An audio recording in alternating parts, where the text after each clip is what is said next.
It's not time yet, is it? It occurred to me. The fallen Mother Crystal. And Omega.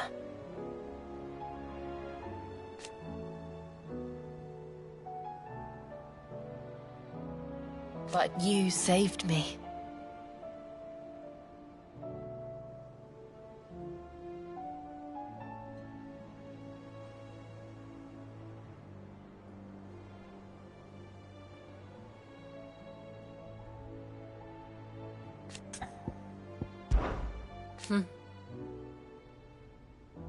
For so long.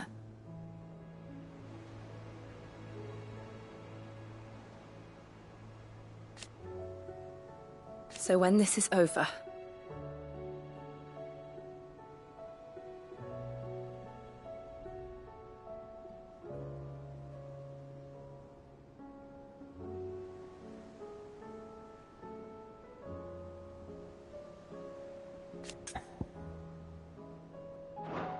I'm always with you, Clive.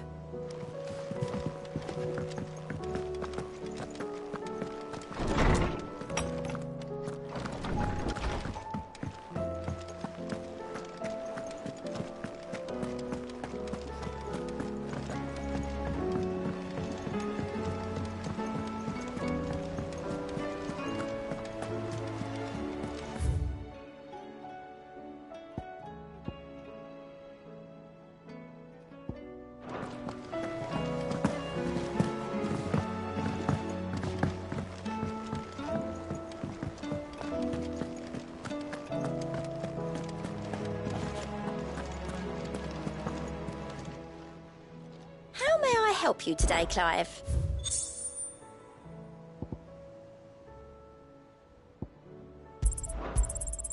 Here you are. Best of luck out there, Sid.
Brother, I put Father's helm in your chambers. He should be with you when his vision is finally realized. Thank you, Joshua. For everything. Don't mention it.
What do you reckon we should do? Miss Shirley says your books made quite an impression on the children. You've inspired them all to become writers themselves. Is that... I need to find some more parchment then.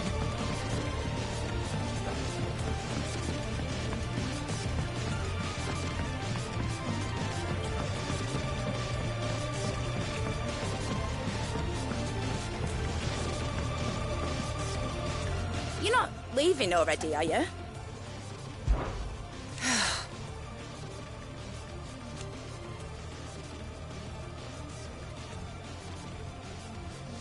Make a name for yourself.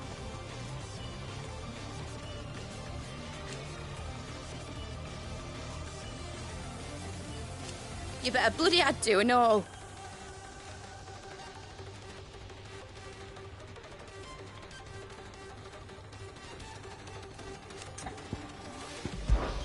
Draw, Clive.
Sid, perhaps you can help me solve a mystery. I can certainly try. Who's gone missing this time? It's not who, but what. Mid's scales, the ones she made for her workshop. I borrowed them to teach the little ones about weight, and shortly after the lesson, well, they vanished. My first thought was that they'd taken them off somewhere to play, but when I asked, they swore they had nothing to do with their having disappeared. Which almost certainly means they had everything to do with it. Perhaps a visit from Sid will jog their memories. I think it just might. Thank you. I don't like to imagine that my pupils would lie to me. But if they have, I'll have no choice but to discipline them accordingly. They were in the atrium when I last saw them. As always.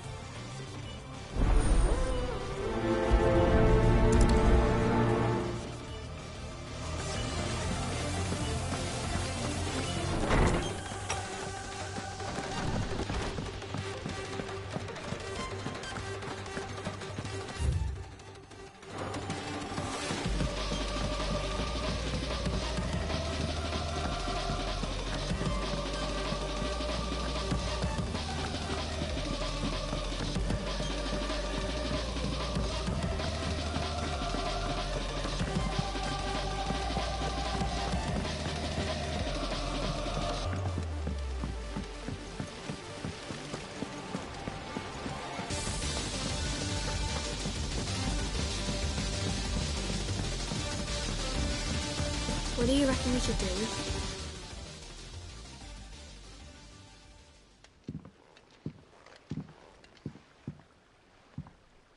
Sid! Hard at your studies, I see. And what is that?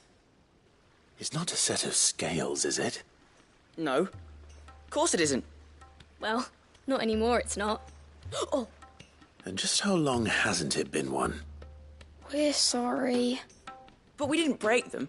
We dismembered them. Just like Miss Mididol showed us. Miss Mididol? Why would she have you dismembering her creations? Because that's the only way to become a ninja-neer. Miss Middledore said, the best way to see how something works is to take it apart and put it back together again. Well then, your work is already half done. Carry on.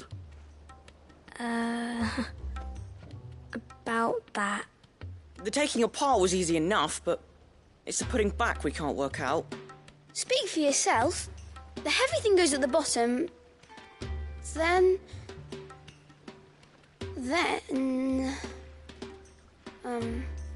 You three need to learn to take responsibility for your actions.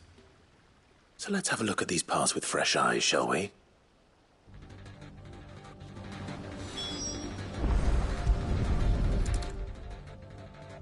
All right. Everything here was once part of Miss Middledor's scales. Every piece has its own role to play, and each is just as important as the others. If even one of them is missing, the scales won't work. So let's think about what those roles might be. You already know one of the pieces. The body. Its role is to support everything else. But what of the others?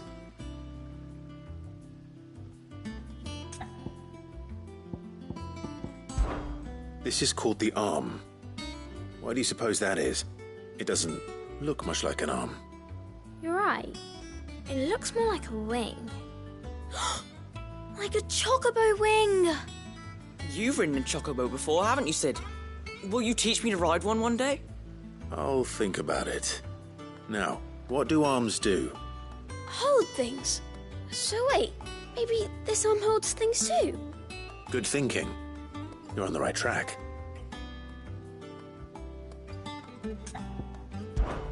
These round parts are called the pans. You all know what a pan is, don't you? I do. Molly uses them in the kitchens to fry bangers. But these aren't for frying bangers, you idiot. They're for weighing stuff. But what if I wanted to weigh Goots? I don't think he'd fit on that little thing. Probably not. What are the chains for? Holding the pans up? Well spotted. Which means something must hold the chains up in turn. This tiny piece is what's called a cogwheel, or gear. Have you ever seen one before? I have. Miss Middledor's dungeon is full of them. Most are on the floor. She puts them in all her inventions. They spin round and round and round and round and... That's right. They're very useful when you want to make things move. Do you remember if there was anything on the scales that moved? I remember the arm moved when I tried weighing an apple. And then somebody ate it. It's not my fault. You shouldn't have tried weighing it before lunch. We know what part's supposed to move and how it's supposed to move. So, let's put the pieces together first, see what doesn't move, and then stick the cogwheel to that. Not a bad idea. You see? It's not so difficult. So, now that we've taken stock of the parts and learned what they do, what do you think? I think we've got it. Then here's what we'll do. You tell me what goes where, and I'll put the scales together. Well, obviously you need to start with the body. All the other pieces fit onto it, don't they? And the arms go on the body, just like real arms. Or wings, if you're a chocobo. And then the arms hold the pans by the chains. Very good. Let's see if that works. There. All finished.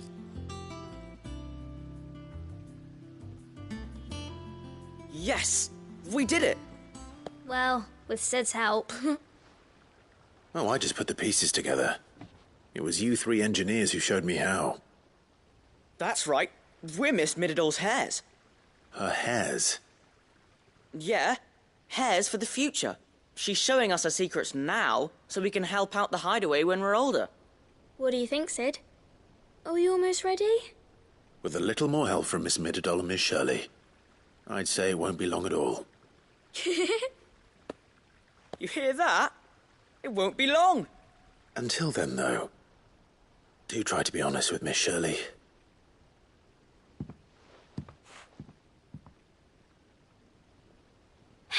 Look, we never used the cogwheel. You don't think Cid forgot about it, do you?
Well, did you solve the mystery? It was as you thought. The children had the scales, or the parts of them at least. They dismantled them to see how they worked. Oh, no, Mid will have my head. Thankfully she won't. This might even have been her idea. Although I was the one who ended up teaching the lesson.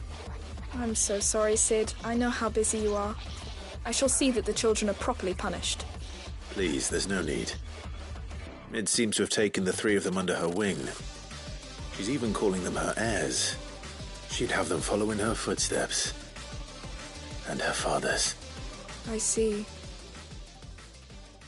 Cid, do you know why Mid has been spending so much time at the hideaway of late? She told me it was because her studies have been interrupted by events in Canva. Is that not true? No, it isn't. The university offered her a commission. In exchange for full tuition, room and board, they asked her to oversee the design of several new war engines. To anyone else it would be an opportunity, but to Mid, who lost both her parents to war, it was a bitter pill. One she was none too keen to swallow. But that should come as no surprise. She's only ever cared about bringing people hope. The very last thing war can be said to do. Which explains her heirs. She's working to give them a better life. And so should I. What's the odd engineering lesson? Oh, you've given them far more than that. And I'm sure they're very grateful.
What do you think happened to Miss...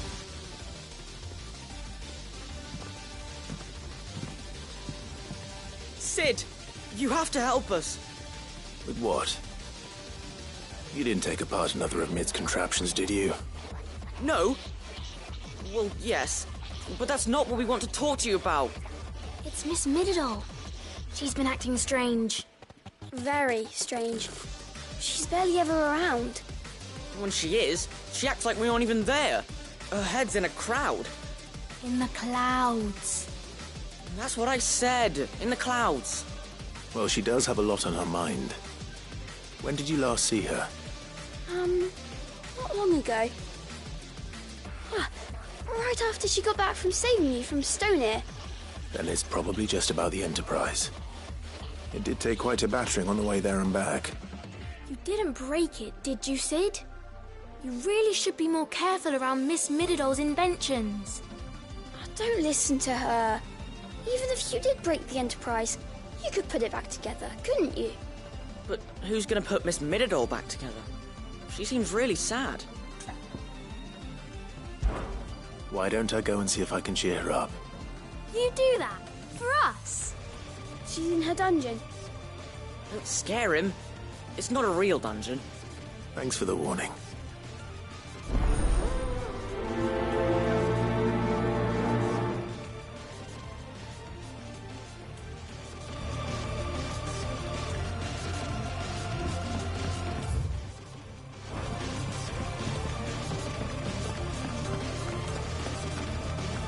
Has Mididol mentioned a new project yet?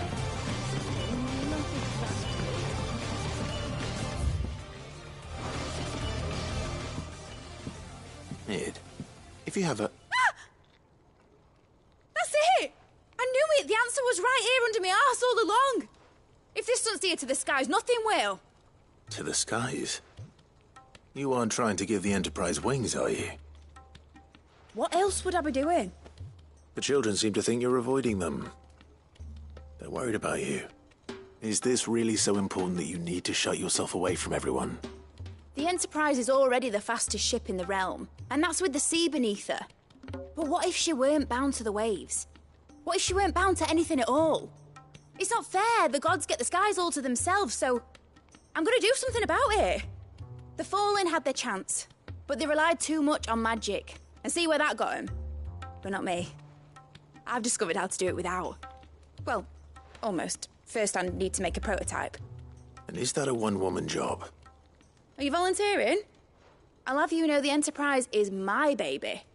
But if her godfather's offering to lend a hand, I'd be happy to take it. First, I'll need oil, and not just some old drippings from Miss Molly's spits in the Tub and Crown. Refined stuff, like they make in Ordil. Then I'll need some bone, or shell. Light, strong, preferably no longer attached to the beast it belongs to. If it's beast bones you're after, I'm sure the Cursebreakers will know where you might find some. No, they'll know where you might find some. You're the one who offered to help, remember? I should speak with one of the Cursebreakers before I set off for Old Hill. See, I can't find this bone while I'm there as well.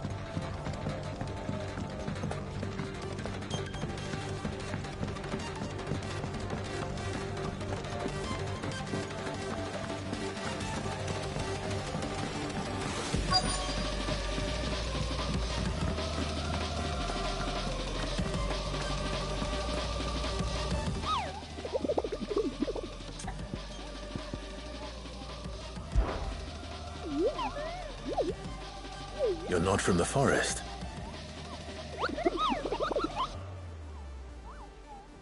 Well, which forest?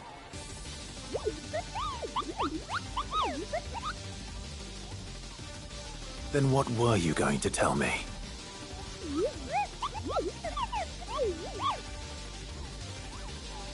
And if you had?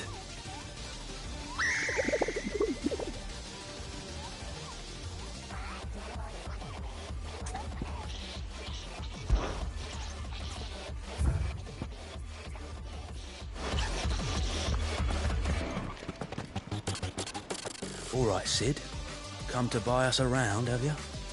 Only if you earn it. Mid needs a piece of light but durable bone for her next project.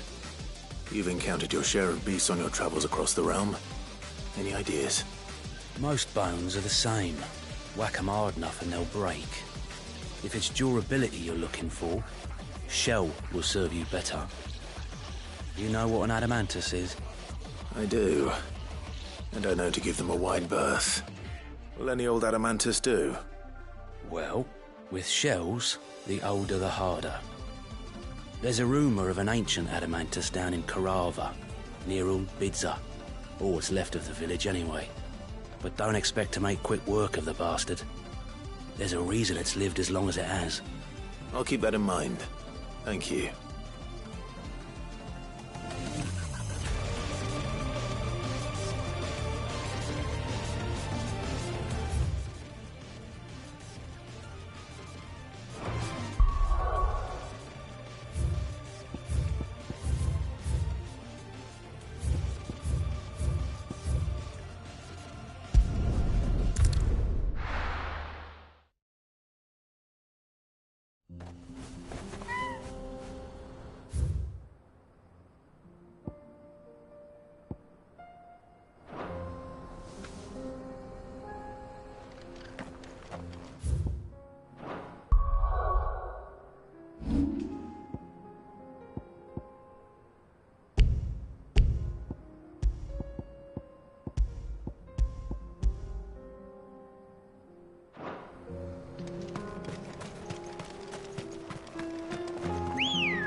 Ambrosia.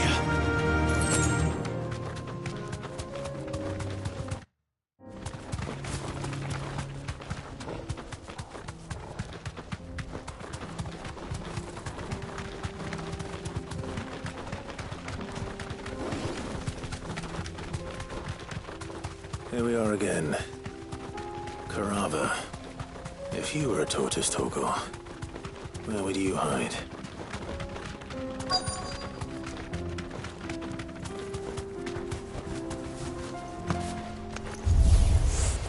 It looks like we found him.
If Mid needs another, she can come and get it herself.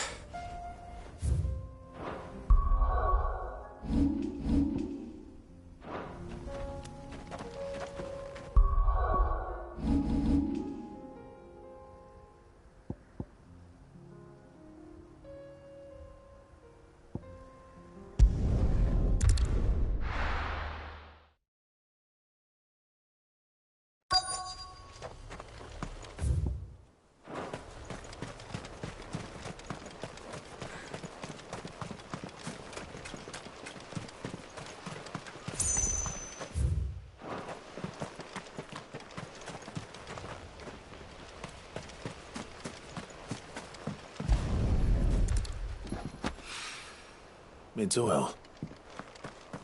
After what happened here, it's a miracle there was any left at all.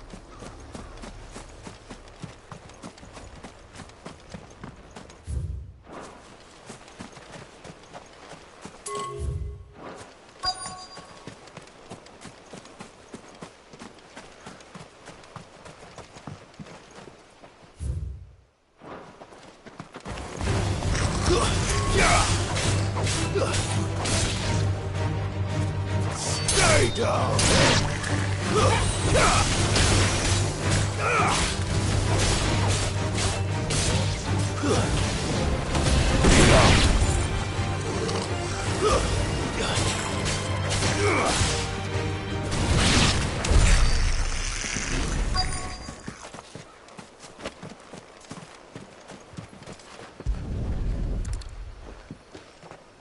I better get these materials to Mid so she can finish her prototype.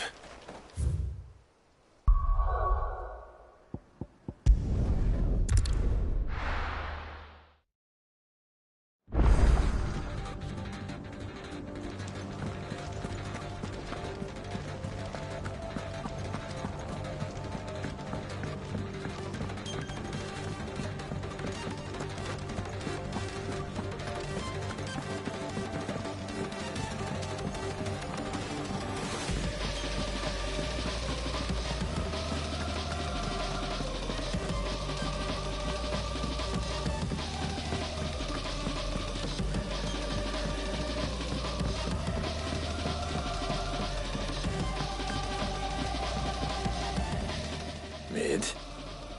Tell me this is all you need.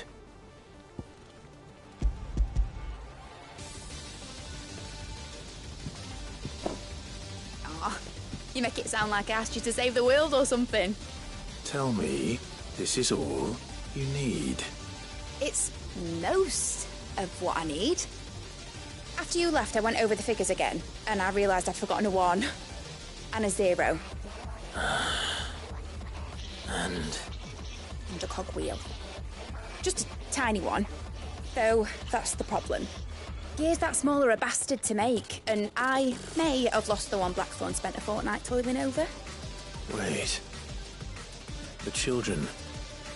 When they took apart your scales, there was a tiny brass gear. Now that I think about it, they didn't use it when we put the scales back together. The young'uns? But why would the... You know what? I don't want to know. I'll keep working on the model. You go and find that cog.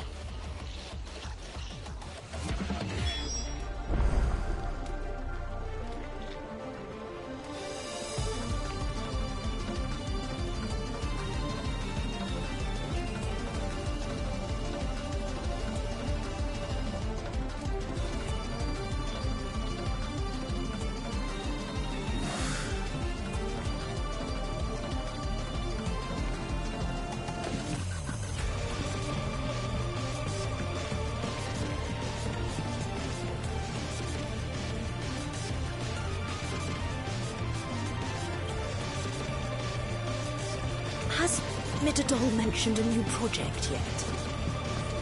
Not exactly. Sid! Is Mid still hiding from us? She wasn't hiding. She's fine. She's just busy working on her next project. A new invention? What is it? What is it? Is it an airship?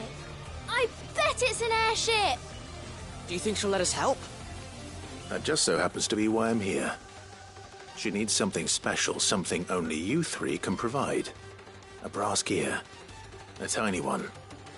One that might fit on, say, a set of scales. Oh, the one you forgot! We remember! We saved it, just in case. It's in the bag of bits. Since your lesson, we've been disassembling, then reassembling everything we can find. All the pieces that are left over, we keep under our beds, just in case. That's good to know. Look! I found it!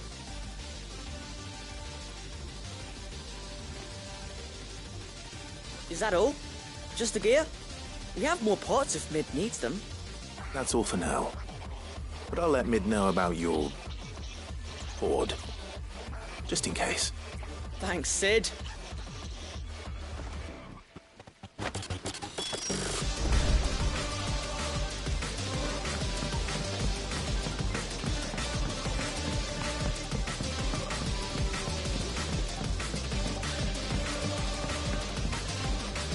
Well, did they have it?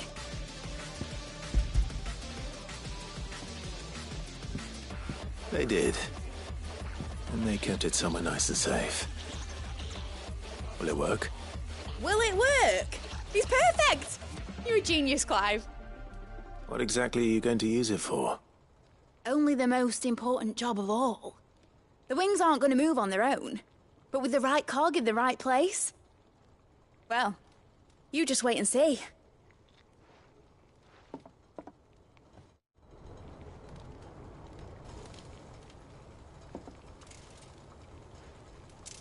That should do her.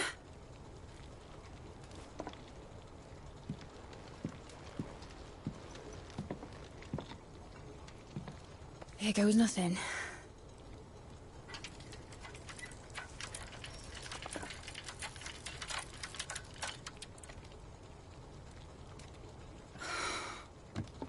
Titan's tits. It wasn't supposed to fly, was it? Of course it was supposed to fly. Wouldn't be much of an airship if it Honestly, these These bloody engines are driving me mad. I was so sure this would be the day she soared.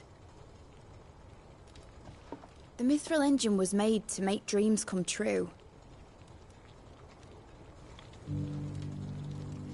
But maybe this is one dream the world's better off without. Show folk how to take flying. It won't be long till they're raining death down on each other. People will lose their homes. Children, their mums and their dads. Like I lost mine. I'm sorry. So am I, Clive. So am I. Sorry that I have to choose. Do I follow my head, or do I follow my heart?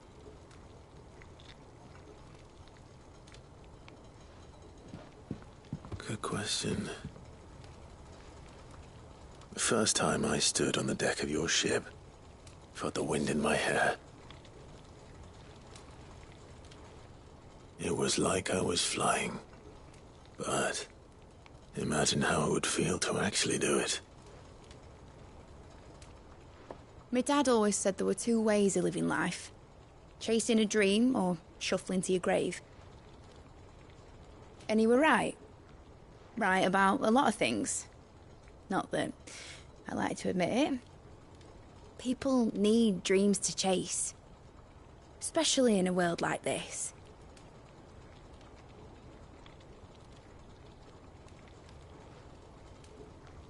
Right. When this is over, I'm gonna take all my Mithril engines to Zemeckis and sling them over the edge. I won't have my dream end up turning into someone else's nightmare. But all that hard work... All that hard work will not be used for war, Jamie. But it isn't like it'll be gone. Tell me, Clive, have you ever been on a treasure hunt? Not since Joshua and I were boys. Why do you ask? Because I'm going to bury the engine schematics and leave behind a little riddle telling people where to find them. A really hard one, so that only the most dedicated dreamers will ever be able to work it out.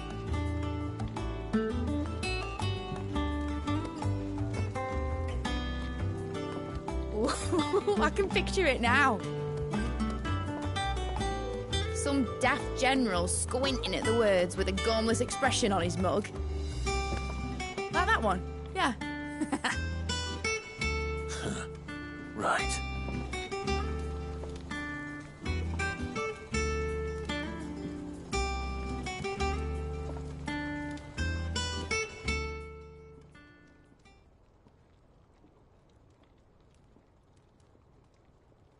Of course, if I'm putting this engine at the end of a treasure hunt, I'll still need to make it a treasure worth hunting for. Won't be much of a prize if it couldn't even make a toy boat fly after all. My dad always said, dream big. But it isn't the size of a dream that's important, is it, Clive? Only that it's a good one. And I reckon I've got a fair few good uns left in me. I'm sure you do.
Careful how you pack that leather. Any creases or scratches will bring down the price.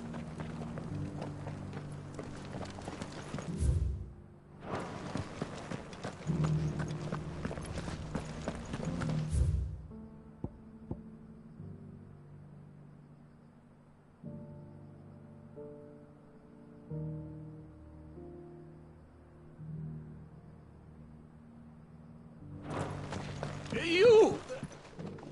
Finally. No one was paying me the slightest heed. Is something wrong? At the university, the students would hang on my every word. Sadly, this far from home, I'm just a vagrant greybeard. The university? You're a scholar. A specialist in ancient cultures. The most accomplished in all Valisthea, some have said. Not that I look the part in these tattered rags. In my heyday, no obstacle could have kept me from my studies. Yet here I am, a wizened windbag, bested by the many steps of Tabor. The answers I seek lying just beyond my enfeebled reach. Would you do an old man a kindness and brave the stairs in my stead? You'll be amply rewarded, of course. Climb the stairs and... And memorize a few inscriptions for me, assuming you know your letters, that is.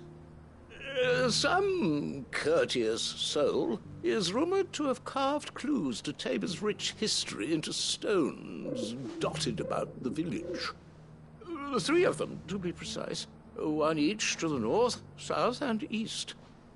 I'm here in the hope that those carvings might shed light on a riddle I've been pondering for some time. Namely, the otherwise undocumented origins of Tabor's unique people. People quite unlike those of neighboring lands. I can't promise I'll remember everything perfectly. Remember what you can. I'll piece together the rest. Make for the domed pavilions, and you'll have no trouble finding the stones.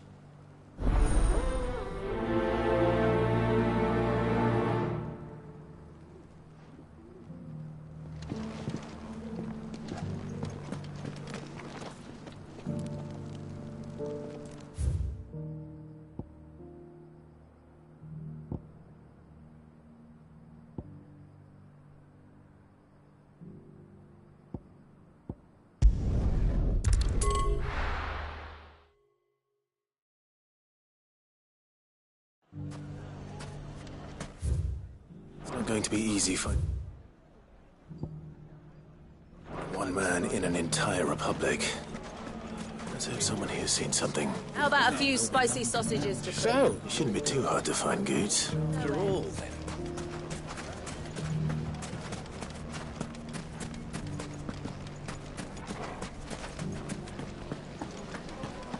Fellow who used used to run this stall took to his heels right after the Fang. Could be I know something more. Clive, listen! I found some... Right? It's like I said. A wizened old crone by the name of Karen's been selling steel to whoever'll pay her price, be they knight or knave. Says the more swords and spears she puts in people's hands, the more war they'll wage. And the more war being waged, the more call for swords and spears. And who will they all turn to keep them in steel? Why, the good Reaper herself. And you've seen this Reaper at work? Aye, it just so happens I have. You'll find her right here plying her trade most days. Here in Dalimil? Where exactly? She has a stall here in the market, but if you're not the patient type, you can probably find her at her storehouse on the edge of town. But it'd be a bolder man than me that braved that particular nest of vipers. Feeling bold, traveler? I hope so, for your sake. Now, if that's all, I have places to be. Sorry to have kept you. You don't think Nan's the Reaper, do you? Not unless she's discovered the secret of how to be in two places at once. Eh? What do you mean? Lady Karen hasn't left the hideaway in weeks. So who has been running this stall he spoke of? Good question. I'll go and have a look. And I'll visit this storehouse on the edge of town. All right, but be careful, Clive. You too, Goots.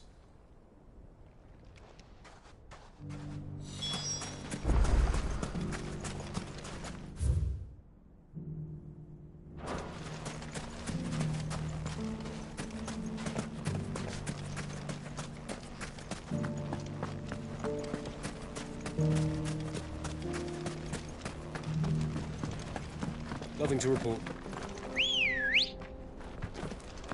Good girl.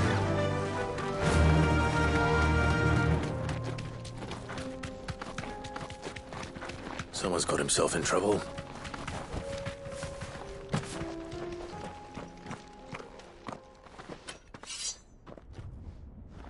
I don't see your master here, so you can start by giving us all the coppers in your purse. I already told you, I have nothing. Then maybe we'll take that pretty outfit and the steel you're wearing. Please! These men are trying to rob me! I'll deal with this. Thank you. You that one's master, then? If you'd kindly pay the coin he owes us, we can pretend you didn't draw your blade on Republican soldiers. Or you can go back to your garrison and I won't report you to your captain. Oh, you're more than welcome to. He hasn't had many visitors since we slit his throat.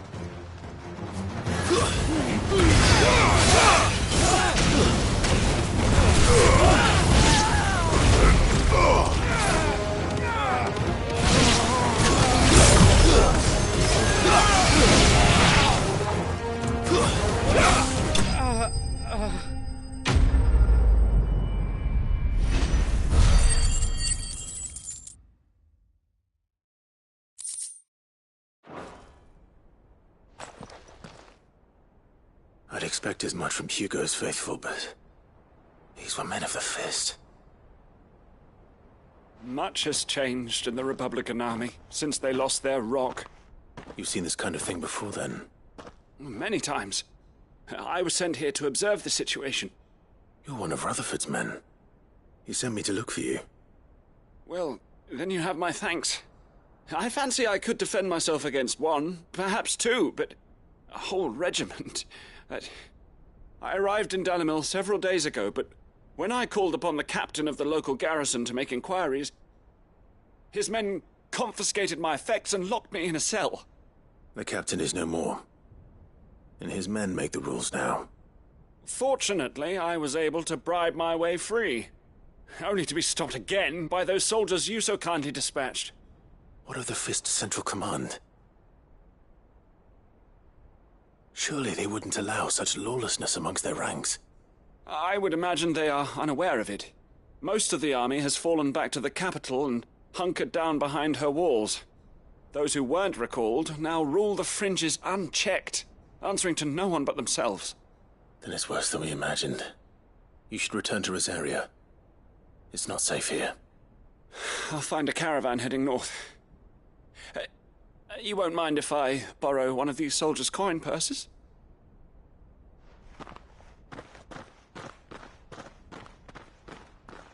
Not at all. Now, to find this second associate of Rutherford's. If he was bound for Oriflamme, I'll start at Northreach and see if I can pick up his trail.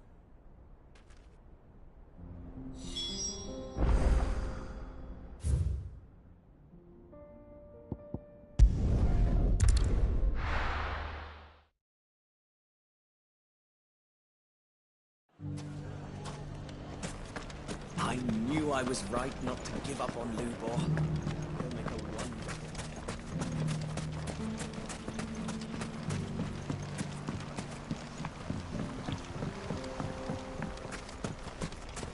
The bandit problem may be done and dusted, but our watch continues. Ready, go? Faster!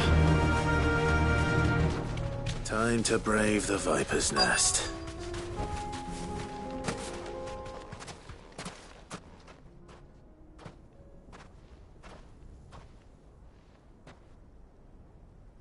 Just you, is it? Thought I might have laid it on a bit thick. It was a fairly unconvincing tale. So, what now? That's up to you. Die a slow death, or a quick one. Boys, he's all yours. But that sword is mine.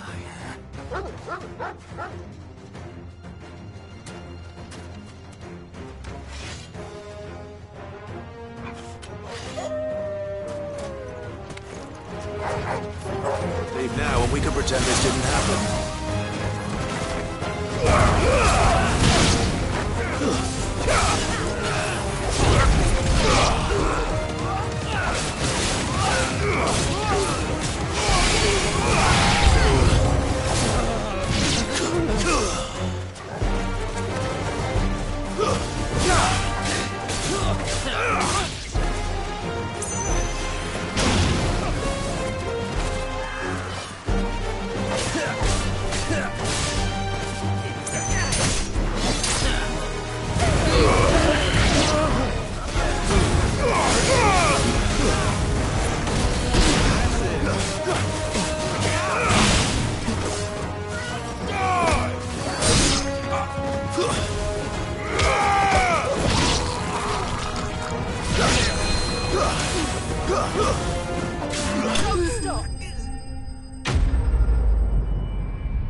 Oh, you've done it now.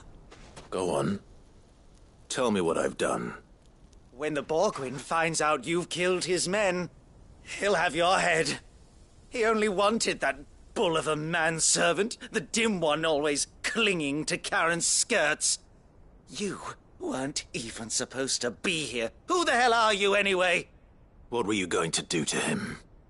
The Borgwyn wanted him to get to Karen. I was only supposed to point the lamp in the right direction once he arrived in Dalamil. But then you turned up. Well, go on then. If you're going to end me, end me.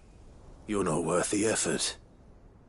Now be gone, before I change my mind. Fucking coward! I need to find Goetz. Right now.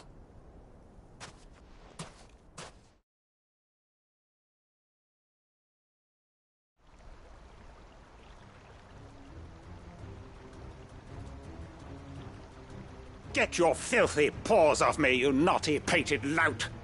Stop calling me names! And stop spreading them horrible lies about Nan! Well, that will be easy enough. For they are not lies. Every last word is true. And she must pay for her crimes in blood. Blood? Goose, are you all right? He's gonna kill Nan! He said she had to pay in blood! After what she did, it is only right. She ruined my life and the lives of countless others. That loathsome harpy's very existence is a crime, and I will not allow it to continue. Goots, was it? I have no quarrel with you. Only with your employer. Run along now. You need not pay for her sins. No. No? I don't care what she did. I won't let you hurt Nan. Promise me you won't hurt her, or I'll kill you myself! Goots, no. Enough, all of you!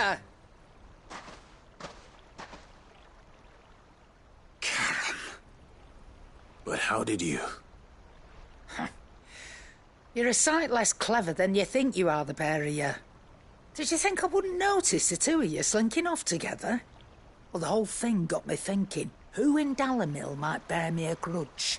And a certain snivelling shit I ran afoul of in my fairy years came to mind. Though it was just Bogan back then, wasn't it? I thought the years might have taught you some sense. But what was it we called you? Wet legs. You bitch! Everything that happened, it was all your fault! And now you'll finally pay for what you did to me!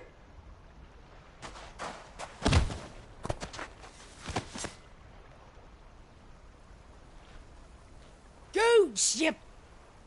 If you want a piece of Nan, you'll have to go through me. Fuck!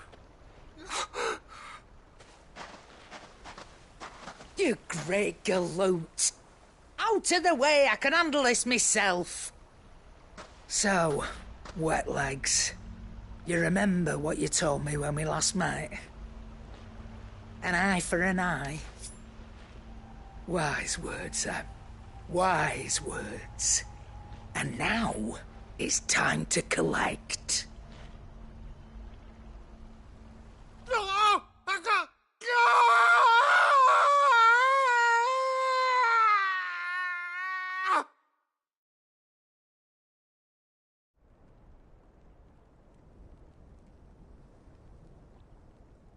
Sorry to keep you waiting. Is he... Dead? No. But I reckon he wishes he was. It isn't easy going through life one eye short of a pair. After all, I should know. You don't mean... Oh, don't tell me you didn't notice. Lost it to old Wet Legs back when we were working the same routes. Said I'd stolen from his strongbox. I'd done nothing of the sort, mind. But that didn't stop him taking his little revenge. So I took some of my own. Sorry, lost everything. His coin, his clients. Always knew he'd be back one day to claim his due.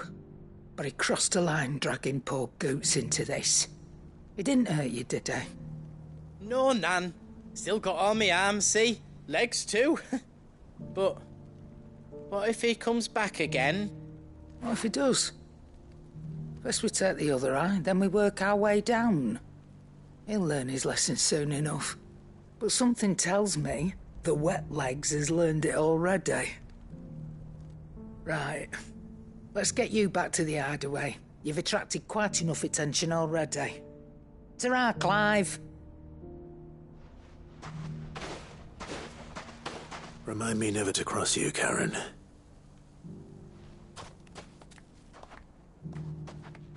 Everyone's safe. That's my boy. You grow up strong now and protect...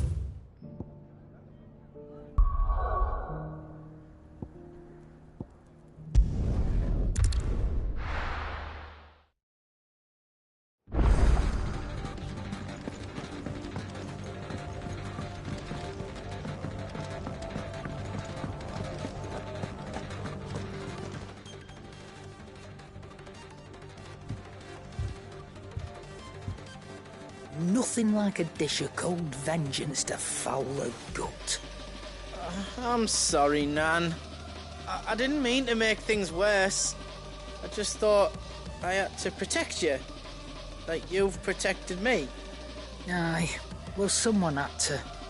Your parents certainly didn't give a whit for your well-being. Reckon the both of us would be worse off if I'd not taken you on. You've always been me right eye, Goose. And I'd have you stay that way. So don't you dare go looking for trouble again. Well, I will. If you ever need help, I'll do it again and again, and you can't stop me. Why, you big lump. Fine. Play the hero if it makes you happy. Thanks, Nan. I won't let you down.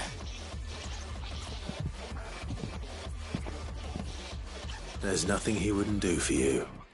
That's as maybe.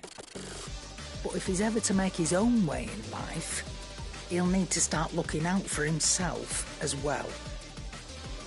Till then, he'll need people to watch his back, just like you did in Dalamil. Don't think I didn't appreciate that. Of course. His family. Stop it. You make me one good eye, mister. I don't go thinking that'll do you any favours. A potion today'll cost you the same as it did yesterday.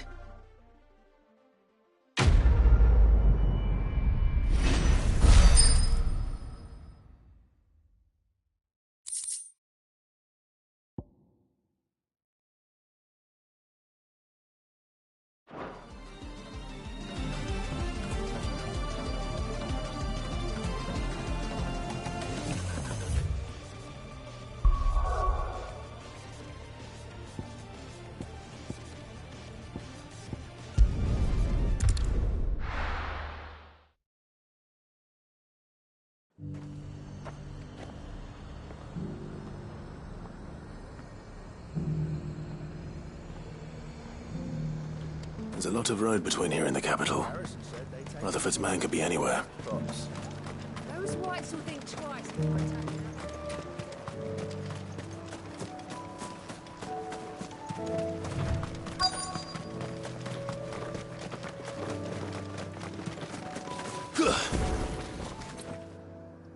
What happened here? If you're with the others, they've already relieved me of my belongings.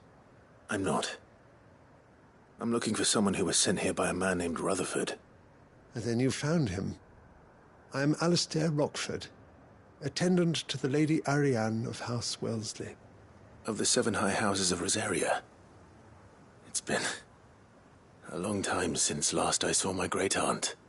Is she well? My Lord Marquis? Yes. Yes, she is. The Lady Dowager has granted me leave to assist your Uncle Stuart. I was on my way back from the old capital when I saw some villagers being robbed on the road here. Bandits? They looked more like field hands, but it didn't matter in the end. I did what I could to help the victims, but all it earned me was a pommel to the temple. Which way did they go? South, toward the gate. All right. I'll take care of them. Founder knows I've met enough of their kind. You head back to Northreach, visit the Vale, tell them I sent you. Thank you. I shall. Founder be your shield.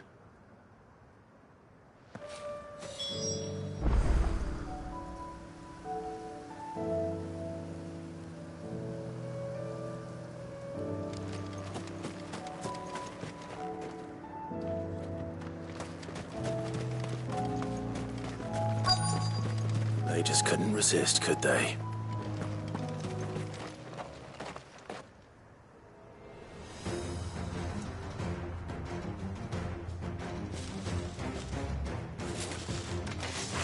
This one's ours, pretty boy.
Make for the town while you can.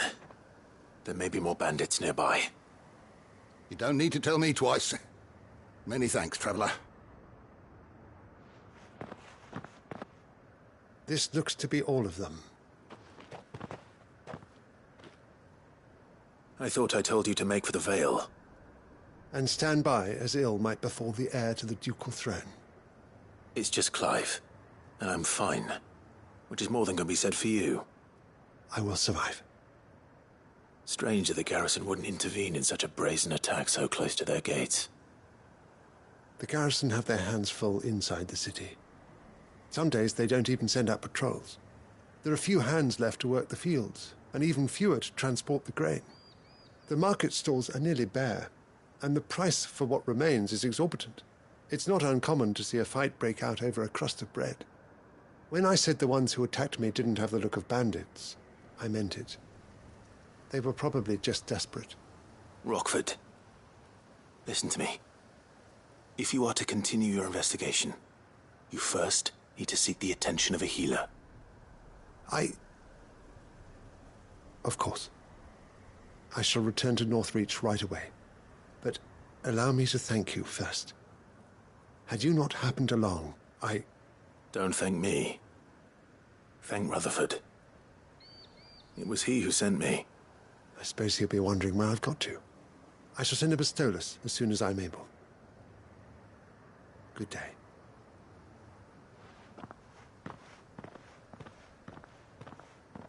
My uncle certainly has his work cut out for him. If it isn't already too late. I should go and tell Rutherford that his colleagues are still in one piece.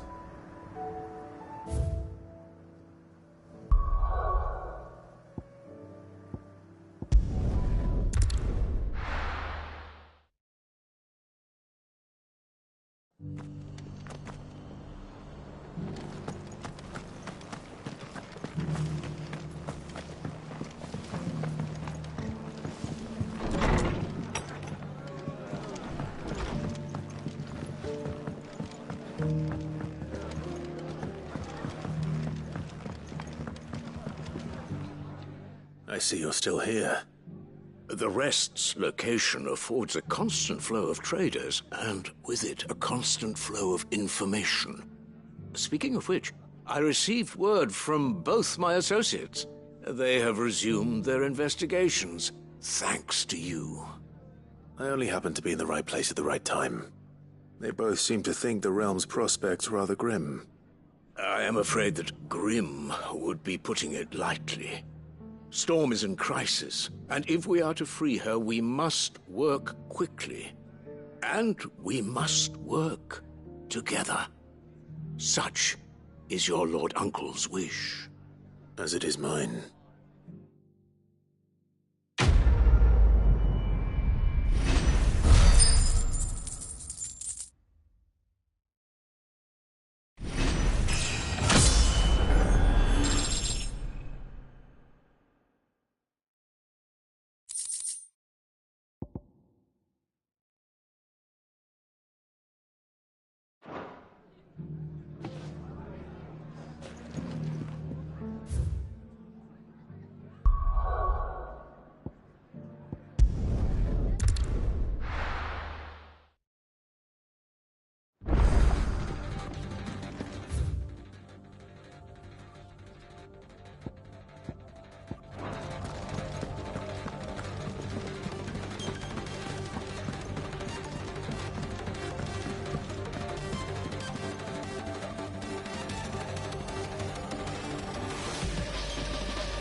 are you doing? Quick look.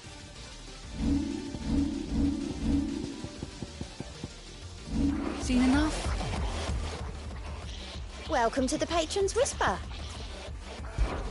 Your benefactors are a generous lot. Come again. I may have more for you.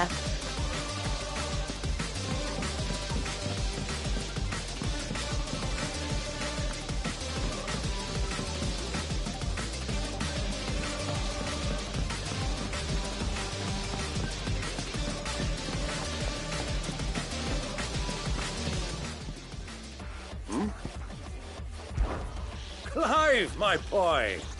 Rutherford informs me that we owe you our thanks. Hadn't intended for you to get involved, but such are the times we live in, huh? I would have done the same for anyone else. You're far too modest, Clive. You'd make a terrible nobleman. But tell me, is the realm truly in as dire a state as Rutherford suggests? From what little I saw, you were right to be worried. I suppose I should have expected the worst. But I was rather hoping the great and good of the realm might have things a little more under control. Alas, it seems that firm leadership is in short supply these days, and without it, the people are bound to lose their way. We must move quickly. But where do we start? True, the challenges that face us are many. But in my estimation, there are two key areas to be addressed before any other. The realm's armies and her larders. As you've seen firsthand, it's every man and woman for themselves out there.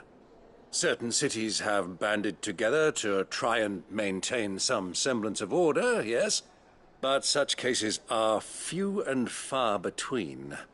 And yet, the only remedy for the chaos that faces us is unity. A unity that transcends even the borders laid down by our ancestors. In short, if Storm does not stand together, she will fall apart. But how would one even begin to unite the realm? The armies, my boy. As I told you already, we begin by restoring order among the ranks of those sworn to maintain it. Sadly, I doubt I could convince even the lowliest gaggle of privates to dig a latrine together. But I do know someone the High Commanders have been known to listen to on occasion. Field Marshal Eugen Havel. I thought he was retired. He was, until an Akashic army tore through Randalar and killed most of the rank and file. There is no man alive more capable. Literally. And as luck would have it, I've already spoken with him on the matter. Of course you have. And he's agreed to help. On one condition. That he first speaks with you personally.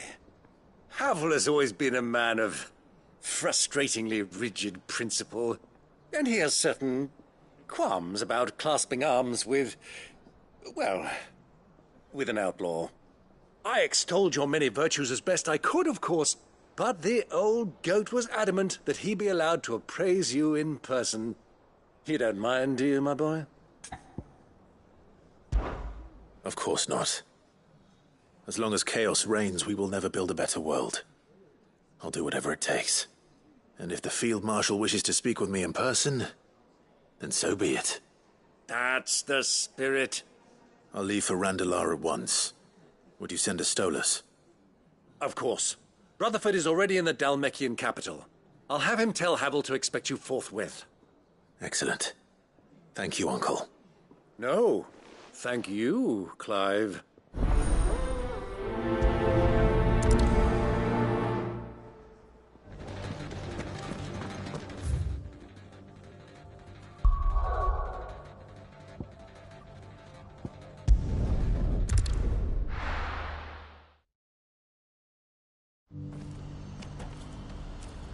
Do you see that?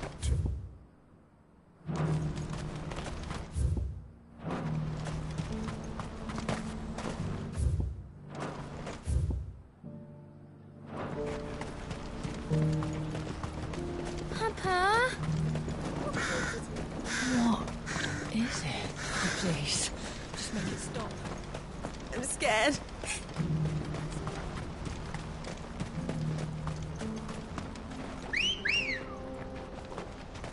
Come on. Faster!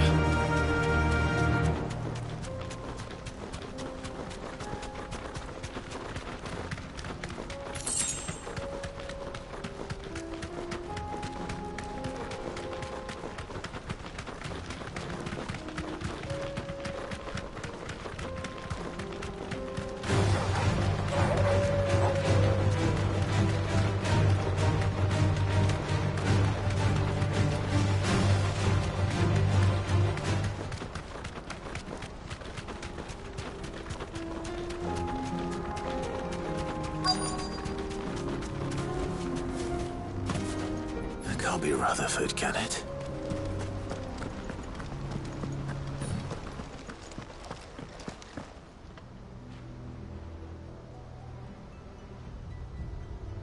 Turncoats and cowards, the lot of you!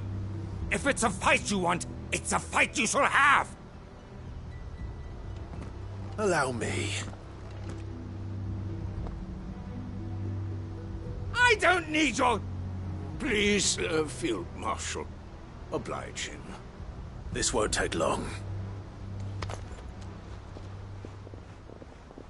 You're right. It won't. Men, finish him.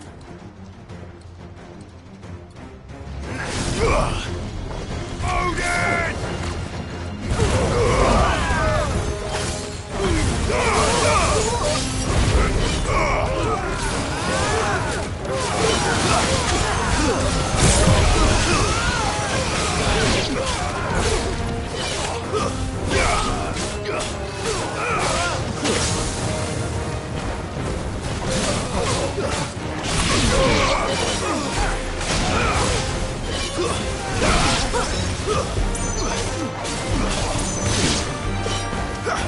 Stay down!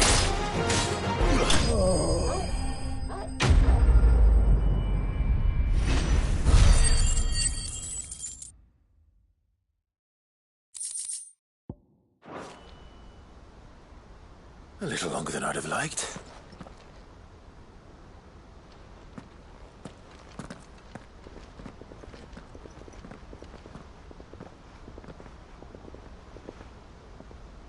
Field Marshal Havel, I presume. Are either of you injured? No, my lord. You arrived just as our escort turned on us. Fucking traitors! I'd heard reports of soldiers in the outlying regions abandoning the oaths they swore. But I hadn't thought the corruption had reached so close to the heart of the Republic.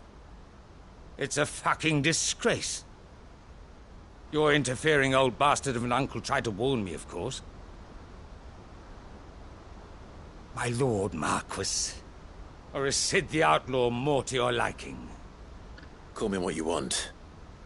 It doesn't change who I am, or the urgency of the message I bring. My uncle has a plan to right the realm, and he needs your help to see it through. Before I agree to anything, I'd have you answer one question.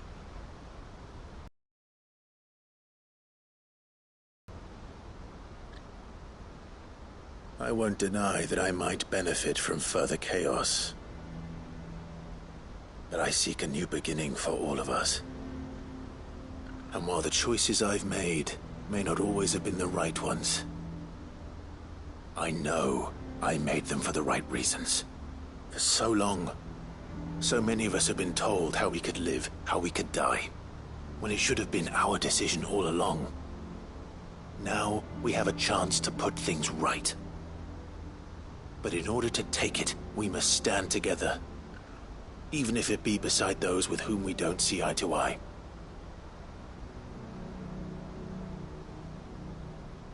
Certainly not the words I expected from an outlaw. But perhaps your uncle was right. You are no ordinary outlaw. I'll never hear the end of this. All right. I'll start by ordering my most trusted guard to bring the Dhalmekian fringes under control.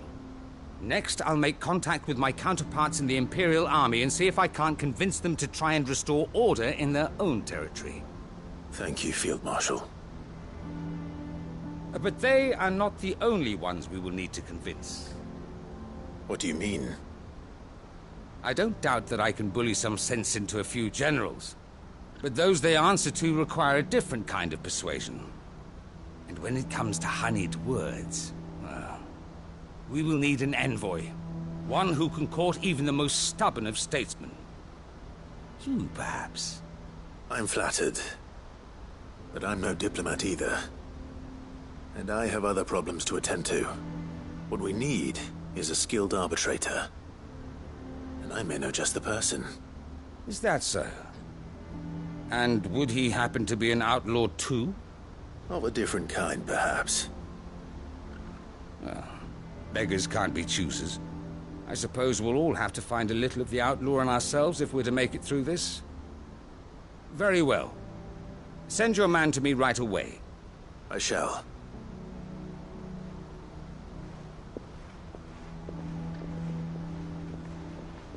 My Lord Marquis.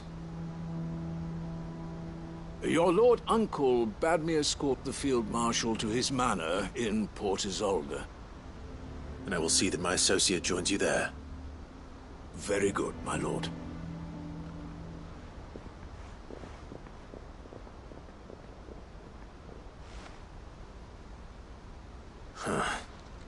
An envoy. I'm not sure I'm the man to talk anyone round. I can barely convince my brother to take his medicine. No. This is a job for someone with experience. Someone like Quentin. I hope I can convince him at least.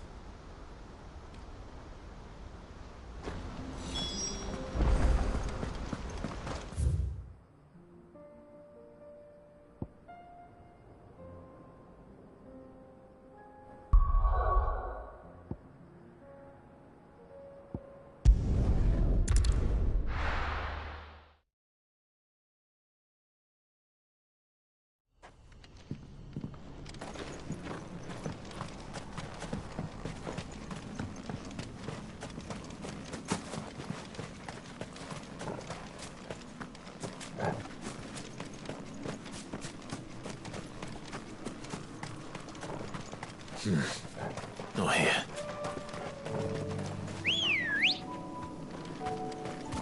Come on.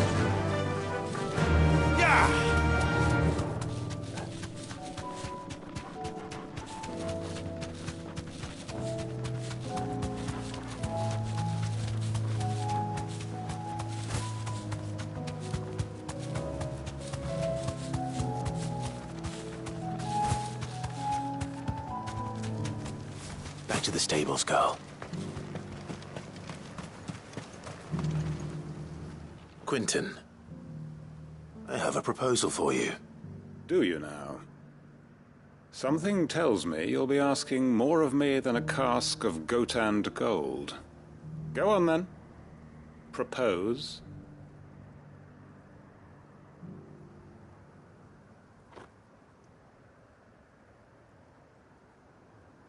You'd have me convince the chiefs and chamberlains of the realm that they should simply swallow their pride and do the one thing that has proved impossible for thousands of years. Was there anything else? Perhaps I can fetch you a meat pie as well. I know it's a lot to ask, but I can think of none better suited to the role. And you'd have me give up what little I have left to do it. I told you, Clive. The people of Lostwing are my family, and I cannot abandon them. You'll have to find someone else. I'm sorry to hear that. So am I. And why might that be? What he's asking. How's it any different to what you've done so far? They want you to speak for those who can't speak for themselves. That's what you do best. If it's the vineyard you're worried about, we'll see that the grapes are picked and the tons filled. You know we will. It's not that. Then what is it? You said yourself we're family. Don't you trust us? You know that's not what I'm... Then what are you saying? That only we are worth saving? Why turn your back on everyone else? You convinced us. We could build new lives for ourselves, and if you can do that, who's to say you couldn't convince the entire realm? A stirring argument. I fear that any rejoinder I make might fall somewhat flat by comparison. So you'll join us? Where do you need me? Field Marshal Havel will want to speak with you in person. He's currently in Port Isolde. I can arrange for a party of Cursebreakers to accompany you there. That would be very much appreciated. I hear the roads are far from safe these days. Hopefully not for long. My uncle will want to know that his plan is taking shape.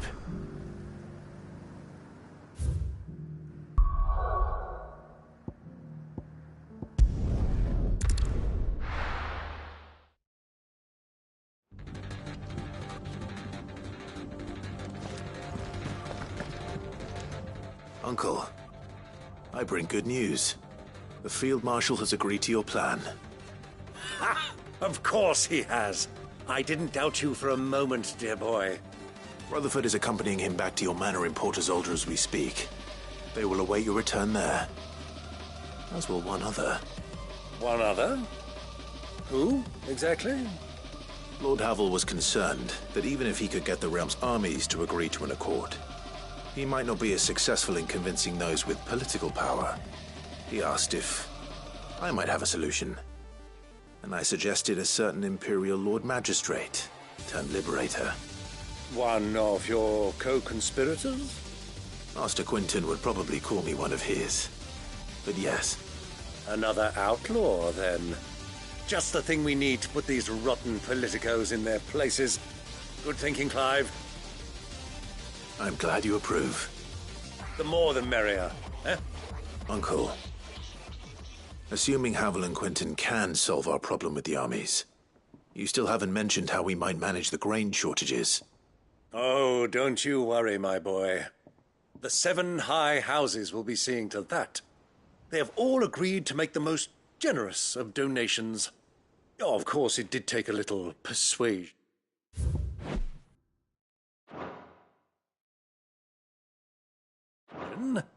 But luckily I had some unexpected help. From who? Why, you, my boy. Rumor has it that you rescued the Lady Ariane's head steward Rockford from a horde of bloodthirsty bandits. It was more of a handful. Well, the old battle-axe was so pleased. She had a ship.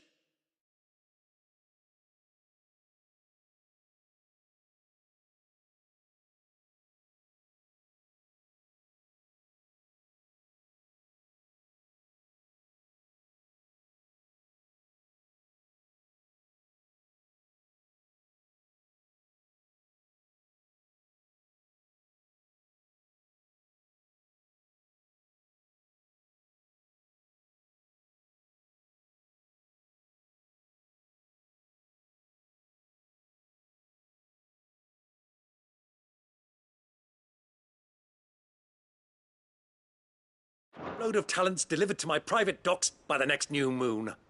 And when the other houses saw the parsimonious old crone's purse strings finally loosen, they as good as tripped over themselves in the rush to follow suit. I'm happy to hear it. Now, I must be getting back to the manor. Join us there at your earliest convenience, would you? Of course, Uncle.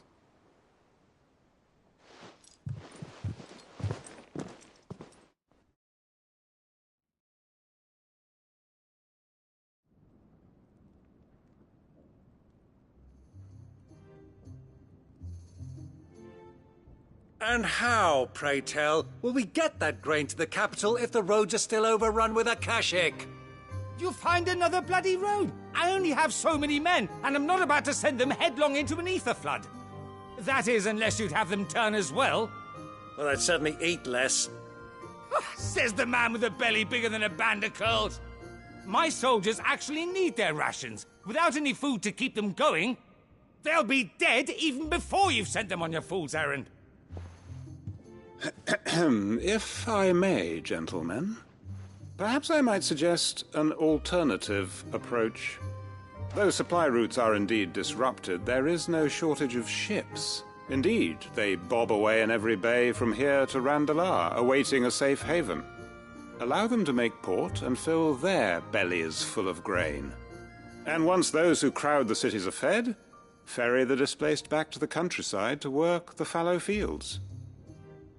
But I'm sure that you wish to continue your discussion.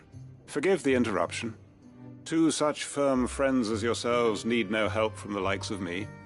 Rutherford spoke fondly of the great bond between you. Us? Friends? I can't stand the man! Clive, I'm beginning to question the quality of the company you keep. And what kind of company were you expecting him to keep? The man's a criminal! Criminal? How dare you? You are not fit to breathe the same air as this fine, upstanding young gentleman. Upstanding? He calls himself Sid the Bloody Outlaw! Once more onto the breach.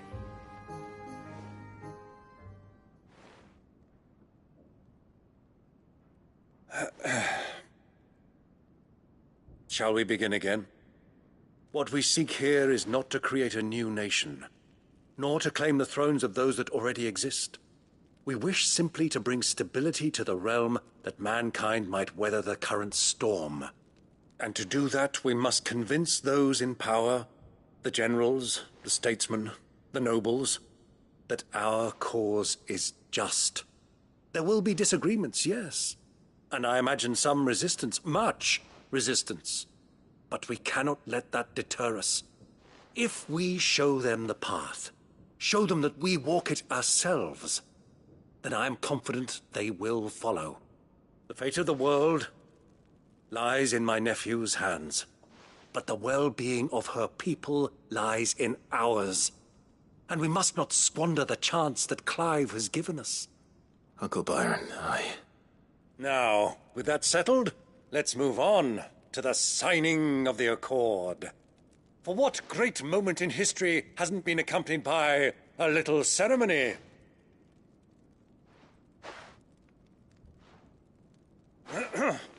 Citizens of Valisthea, I present to you the Tri-Unity. Rutherford, Mike Will.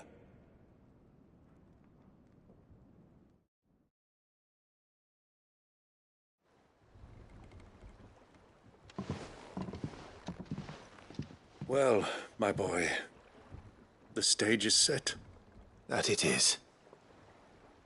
This is the role you were born for. Now I ask only that you trust in the talents of your supporting cast. We shall play our parts to the best of our abilities, that you might have the opportunity to shine. The realm needs its Sir Crandall. And there is no better Crandall than you, Clive.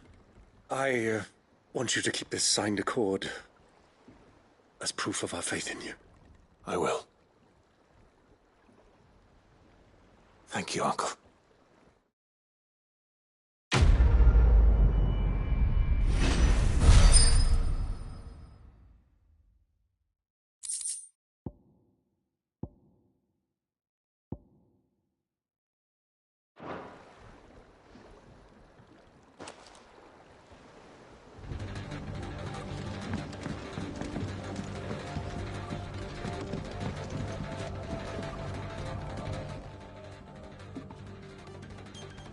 Damn blighted bilge.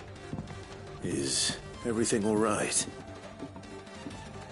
Aside from the holes in my hull, everything's roses. The lake water doesn't agree with it, then? That's one way of putting it.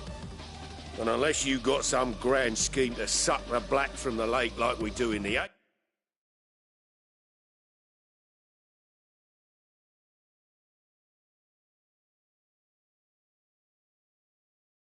atrium, that slurry will keep eating away at the timber like young Tech does our lemon tarts.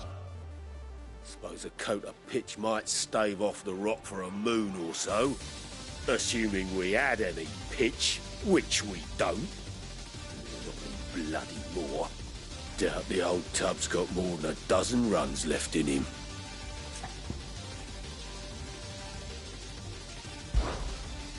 Of course, Obolus. Your skiff is our only means of reaching the mainland. Without it, we'd be lost. Well, I'm glad someone round here sees it that way. To make pitch, you need pitch trees. But in case you haven't noticed, live trees are one of the 1,000 things sorely lacking in the Deadlands. Now, I'm not so unkind as to ask you to fell a faraway forest and lug the logs back here to the mere, which is why we'll be needing a suitable alternative. And it just so happens I once heard the thorny pitchers of Curltail Falls cover themselves in a sticky wax to trap birds and beetles and whatnot. Might be enough to tide me over. Sounds easier than felling a faraway forest. That's for certain.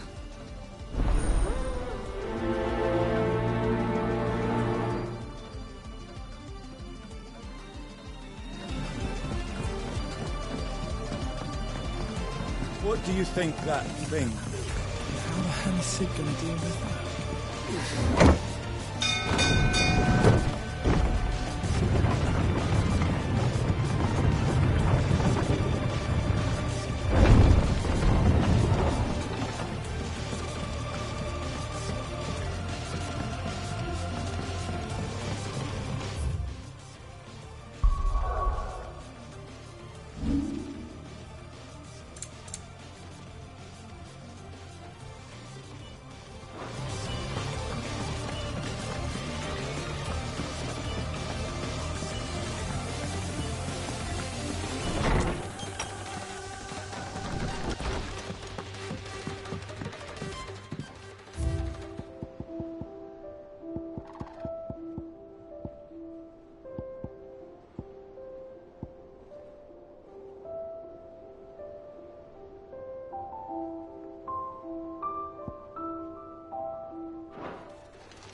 Glory to Garriga.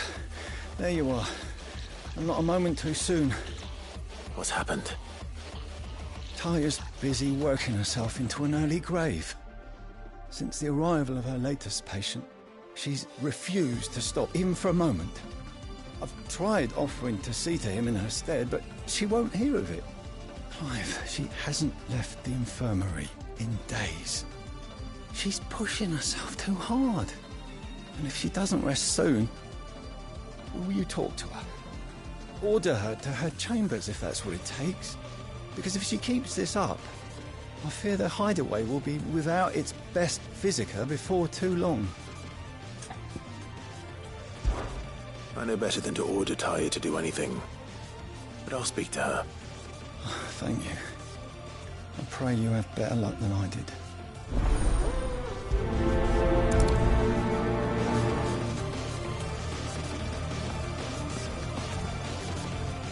Well, Taya, Rodriguez worried about you. And if what he says is true, then so am I. We all admire your dedication, but you do need to rest. I will, when it's time. Until then, I'm staying put. We owe him that much. Who is he? Someone from my past. Someone who doesn't deserve to die alone. It won't be much longer. The crystal's curse has almost finished its work. If I had the tears, I could ease his passing. But without them, we've nothing that will touch the agony of those last few hours. How would tears help this man? Not my tears. Tears of mercy. Alicia, it's the only thing strong enough. You wouldn't, Taya. Surely. There must be something we can do for him. Sometimes an easy death is the greatest kindness we can offer. You do well to remember that, Rodrigue. I will. We have all the ingredients we need for Alicia Balwam. It needs to be fresh, though, so we rarely have much to hand. I can make the draft if you can bring me what we're missing. Just tell me what you need. There is a species of venom-weeping spider that lives in the forests of Norvent, near Lorbert's Pass. Bring me one of their eyes. Preserve it as best you can, but avoid contact with the tears. I'll make sure the other ingredients are ready before you return.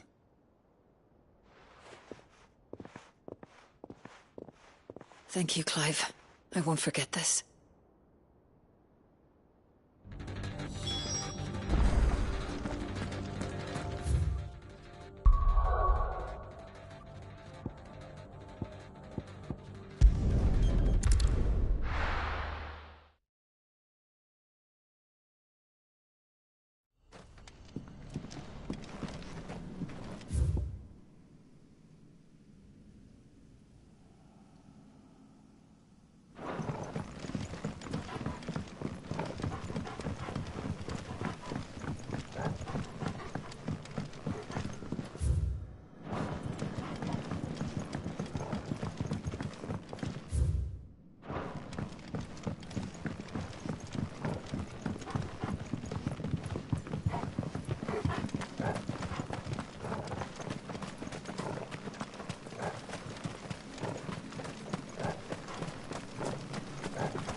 This is no time to ride.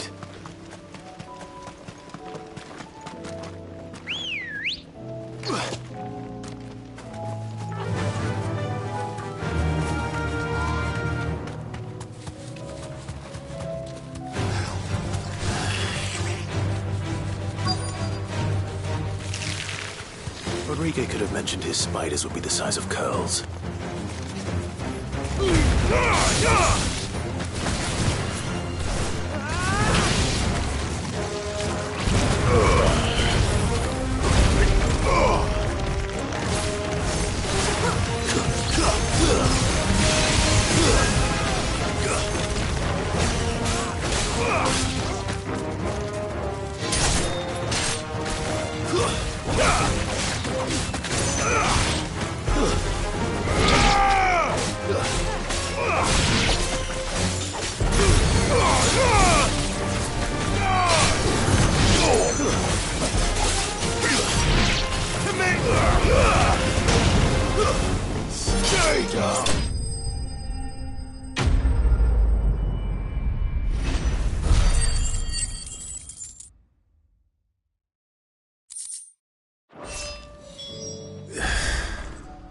Hopefully one more.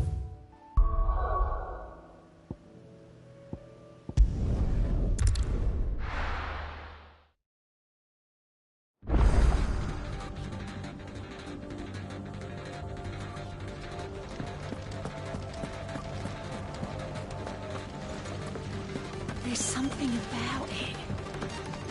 I feel like it's calling to me.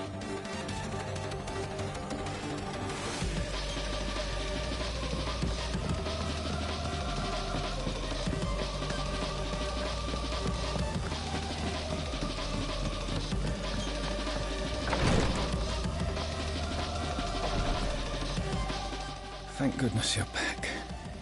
Taya looks like she's about to collapse. Is this what you needed?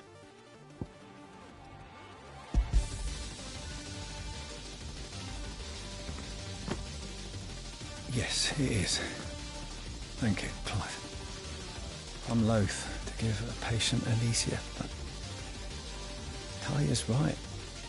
Sometimes it's all we can do. A single dose dulls even the most agonizing pain, and all other sensation with it. It may be a gentle way to die, but it is death nonetheless. I wish there was another way.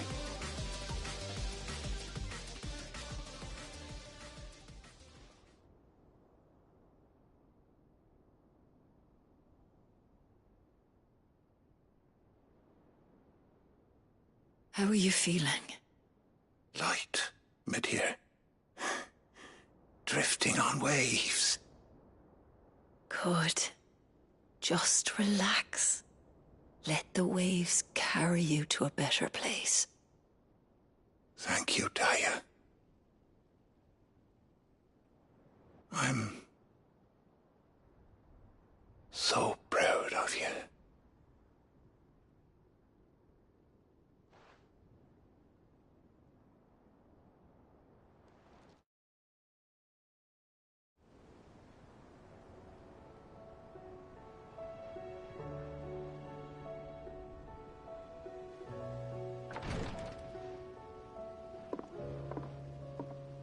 He's gone. Thank you, Rodrigo. And you, Clive? I'll see that he's properly laid to rest.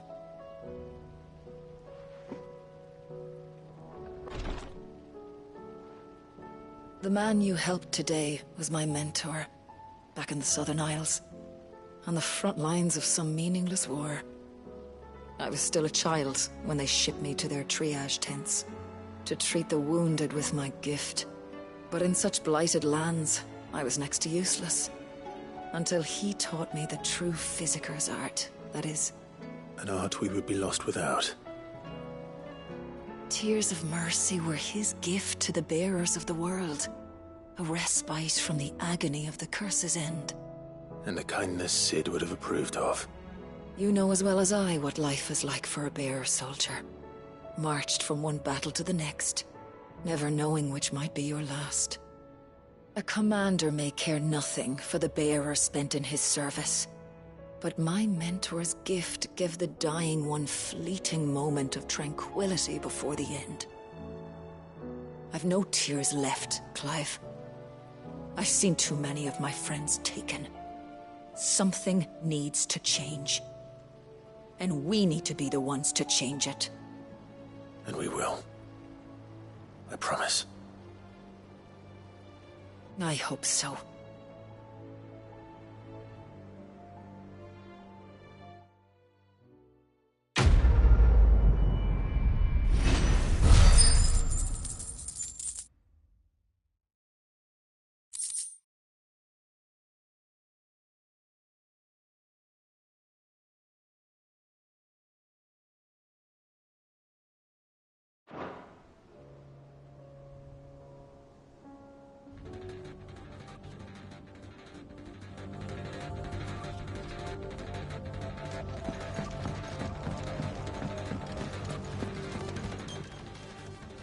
Oh, I wasn't expecting you back.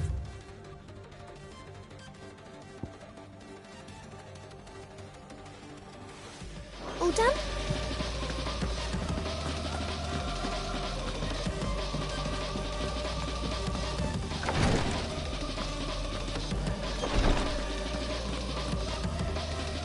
Clive, I wanted to give you something for the kindness you showed my mentor. What's this? A chest of all the medicines you're ever likely to need. Seeing as you're so reluctant to come to the infirmary, I thought you might as well take a part of the infirmary with you. I'm sure it will be very helpful indeed. And Taya, try not to work too hard. And work Rodrigue all the harder, you mean? He's a quick study, but he's got a long way to go yet. I'll take that particular piece of advice when you heed it yourself, thank you very much. Besides, who else is going to see that your brother takes his medicine? Who indeed?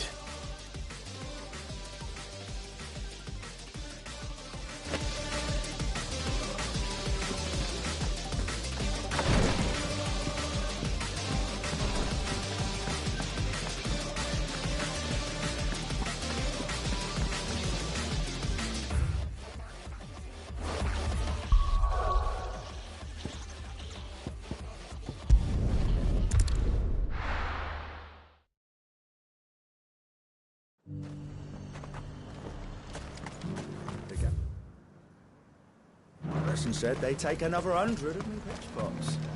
Those whites will think twice before attacking us.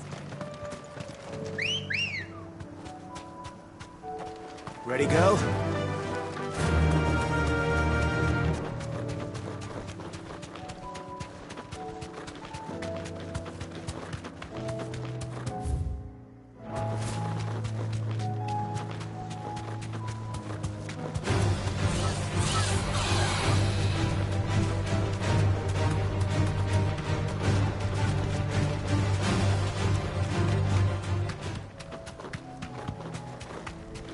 These are clean kills. Perhaps young Ember really is ready. Or maybe not.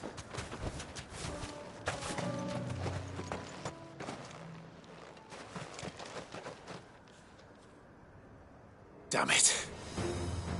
Ember, draw your sword! I can't! Then run! If you want him, you'll have to go through me.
Ember, are you...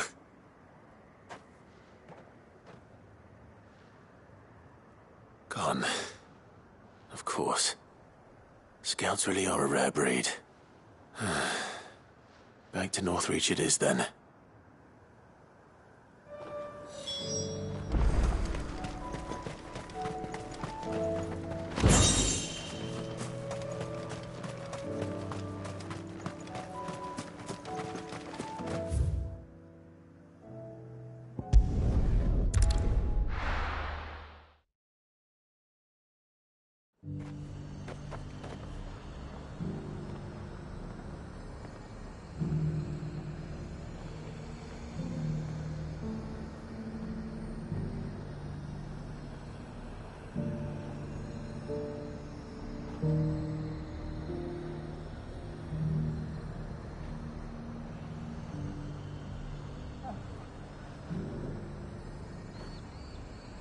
The garrison said they take another 100 of me pitch pots.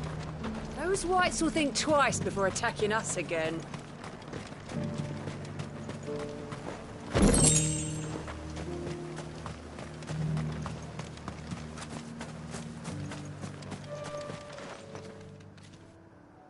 I didn't expect you back so soon. Where is Ember? How did he fare? I thought I'd find him with you. He must have fled.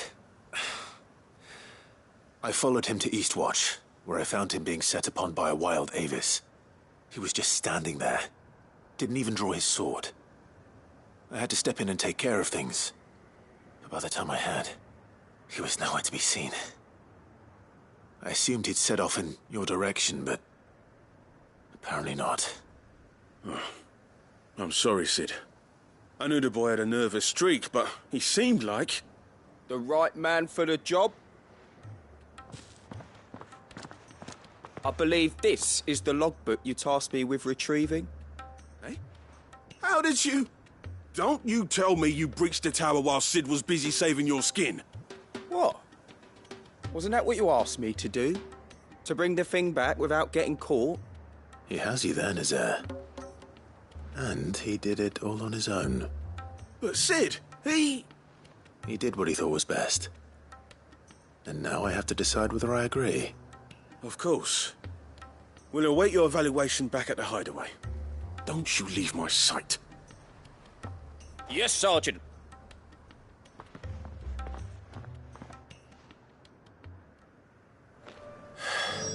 This won't be an easy decision.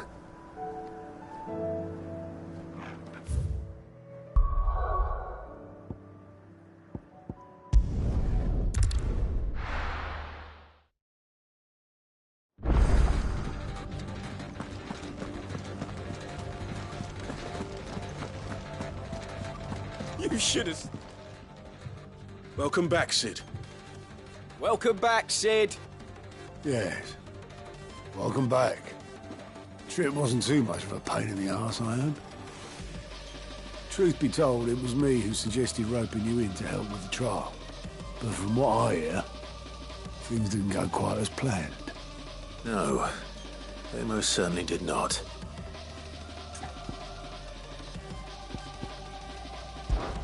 Ember lost his nerve in the face of a beast of prey, but he didn't lose heart. He pressed on, and he achieved his aim. And is that not what we ask of our scouts? Indeed it is. Thank you for your honest appraisal, Sid. The fact remains, however, that Ember will not always have a battle-hardened warrior on hand to pluck him from the jaws of peril. All I have gleaned from this trial is that without someone watching his back, Ember is little more than a liability. Wait, Sergeant. Ember still has much to learn, it's true. And this time he was found wanting. But I'd say he's due a second chance, nonetheless. After all, he did do as you asked. With a bit of hard work, any hand can be made to hold a blade, and any mind can conquer its fears. But a scout's nose is different. You've either got one, or you ain't. And by sniffing out that log, young Ember here has shown he has a conk and a half. Wouldn't do to waste it now, would it? Fine. One more chance. I'll do whatever you ask. I'll spend my days and nights in the pit if I have to. I'll show you. Just you wait. Daft as a brush, that one. But his heart's in the right place. Just like someone else we know. And if you ask me, we've been leaning on him for far too long.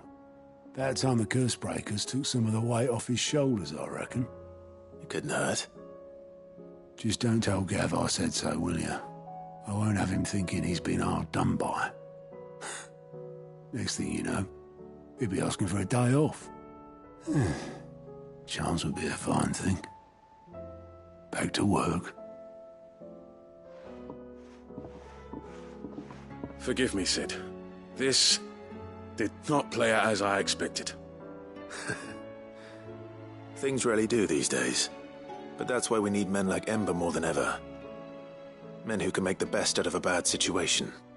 Remember that. I will, Sid. Thank you.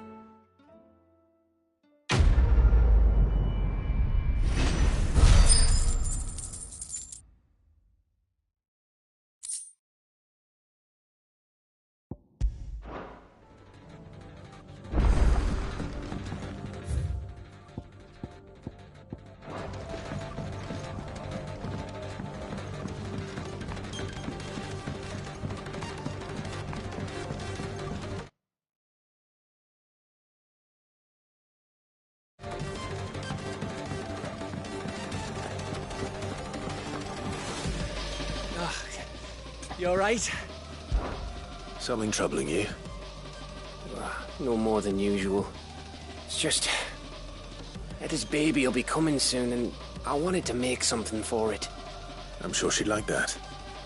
Back in the north, families would always make gifts when a bairn was on the way.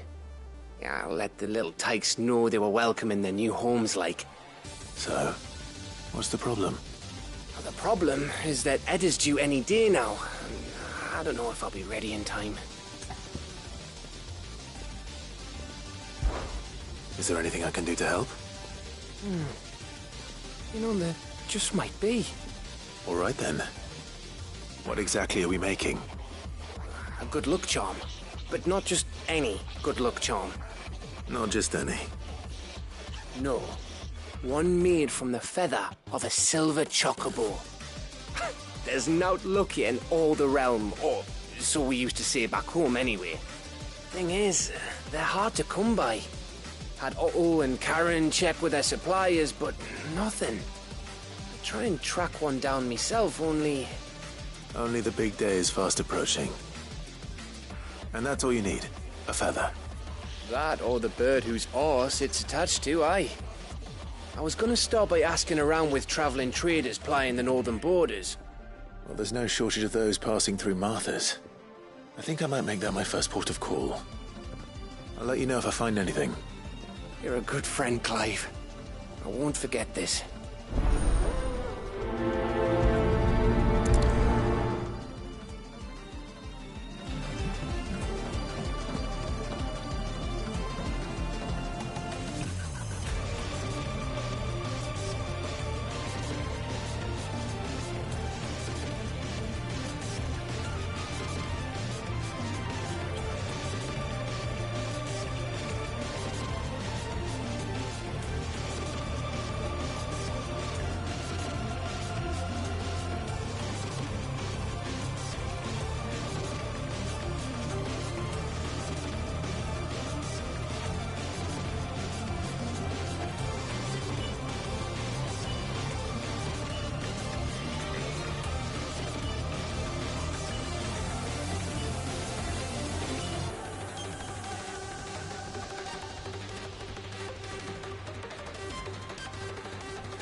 Let's hope one of the merchants here has what Gav needs. Excuse me. I'm looking for something. Oh, well, then I'm your man. A silver chocobo feather. Oh, or maybe not. Though you're not the first to mention the bird around here. There was a man stopped by the rest not long ago claiming he was attacked by a silver chocobo near some gutted hovel not far from Eastpool. Most took him for a braggart and a liar, but who knows? Perhaps there was some truth to his tale. We'll see. Thank you.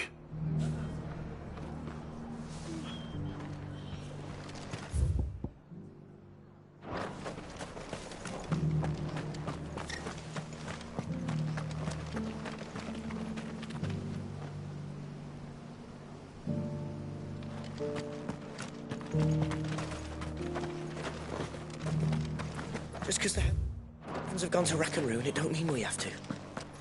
Now, let's get this stall set out.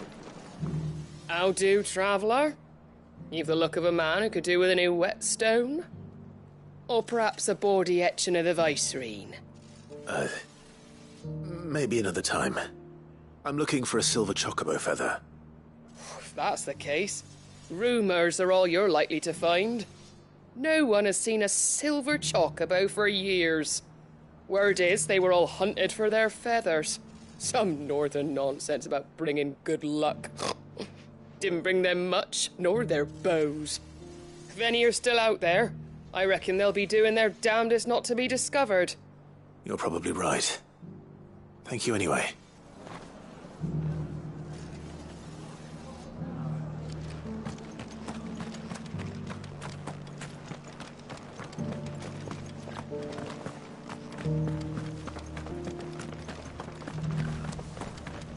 We've got a few rooms going spare now. You want a bed for the night? Look, Daddy. Shining so brightly. Isn't it pretty?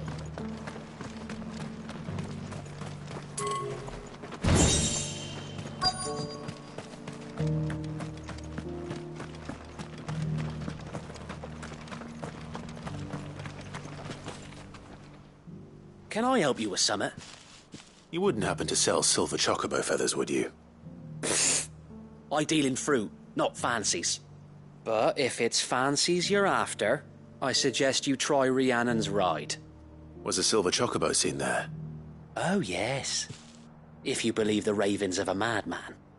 It wouldn't be the first time. A silver chocobo sighted in the hills near Rhiannon's ride. It sounds almost too good to be true. But since I'm already here... Come on. Fly, Ambrosia.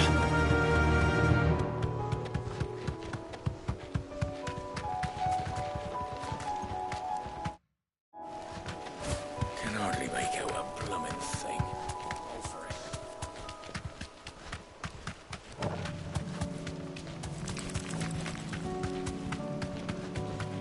Company.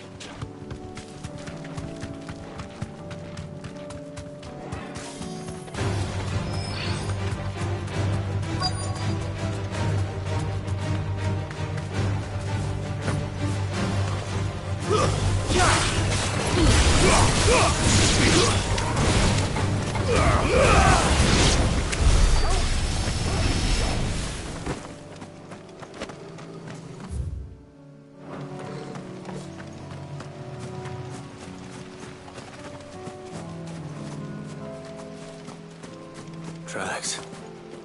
They're not left by bandits for a change.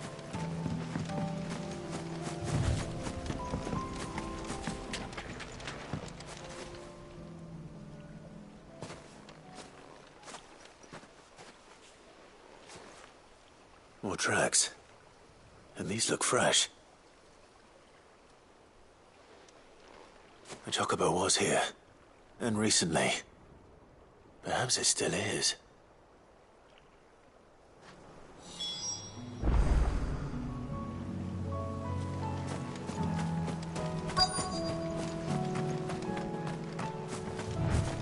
I don't hear anything.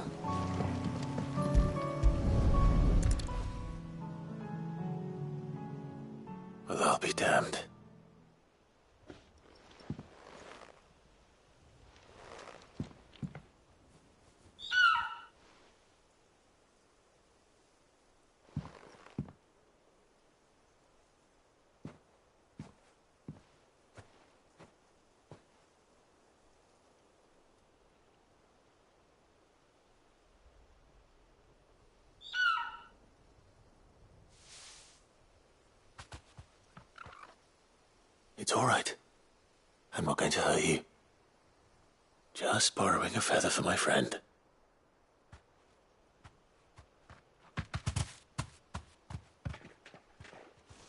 Thank you. Let's get this back to Gav before they change their minds.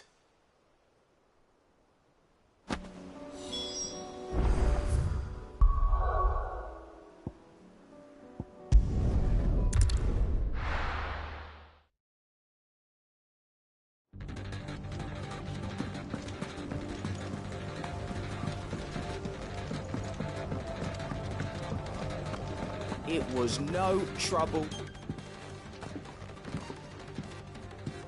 Clive, you're back. How'd you get on? Any luck? Any luck, you say?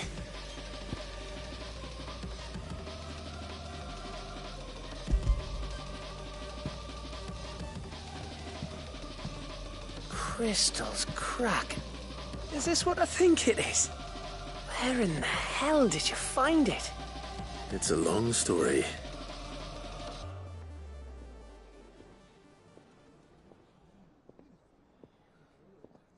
Right there on the road to Eastpool. Who'd have thought it? Everything up there's been abandoned for years. The empty cabin made for the perfect shelter. Though I fear my presence may have forced the poor creatures to look elsewhere. Don't blame yourself, Clive. The Blight's right on Eastpool's doorstep. They'd have had to move on before long, even if you hadn't have turned up. They'll find a new home. Trust me. After all, that's what us endangered animals do. Anyway, what matters is, you managed to nick us one of their quills before they could run off. And now all that's left is to fix it to the carving. I didn't know you could carve. Reckon there's a lot you don't know about me. Like the fact I'm as good with a whittling knife as I am with a sword. And that bone Ember gave me's a dream to work with. What did you say it was from again? An Avis? But it weren't your Avis, Sid. I slew one of my own at last. So all those long nights in the pit finally bore fruit. I'm proud of you, Ember. Don't speak too soon. I ain't done my trial yet. There we go.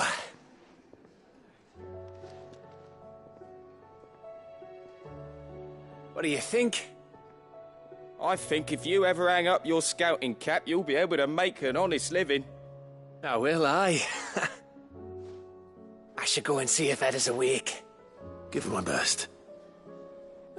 You can give it to yourself. Come on.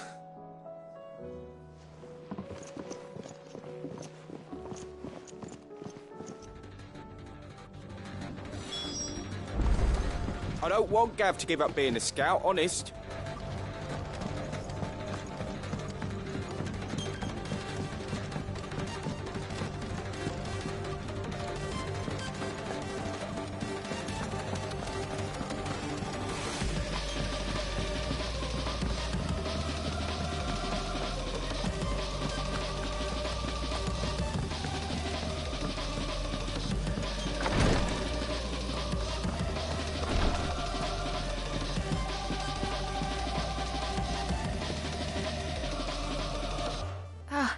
Me lords. How are you feeling? Well, thank you. Is something wrong? Wrong? No, nothing like that. What it is... Go on, please.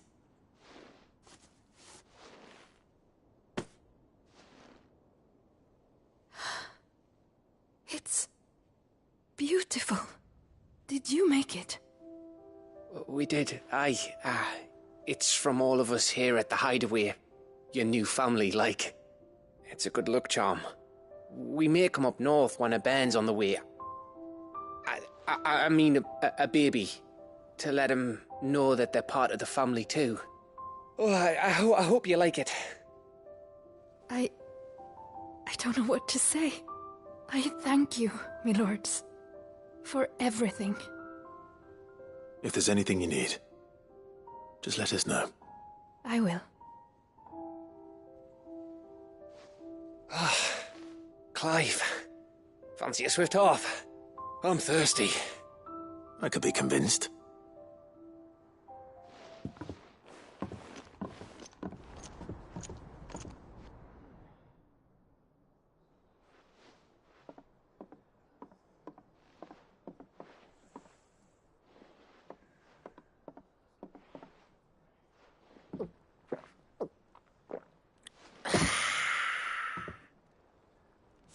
Don't you think you've had enough?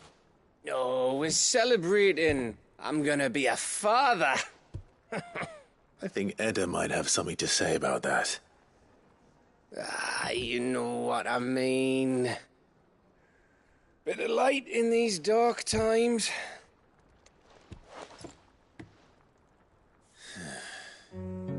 Wasn't long after me 10th name day, my mum told us she was with child again. I was over the fucking moon. I was looking forward to having a little one to lord it over, what with me being the runt of the litter. Thought I'd finally have a chance to prove to the world that I could be a big brother. Imperials came the day she went into labour. Had myself a baby sister. And then I didn't. Me whole family gone in a blink, while I hid in the cellar like the spineless little arsehole I was. Great brother I turned out to be.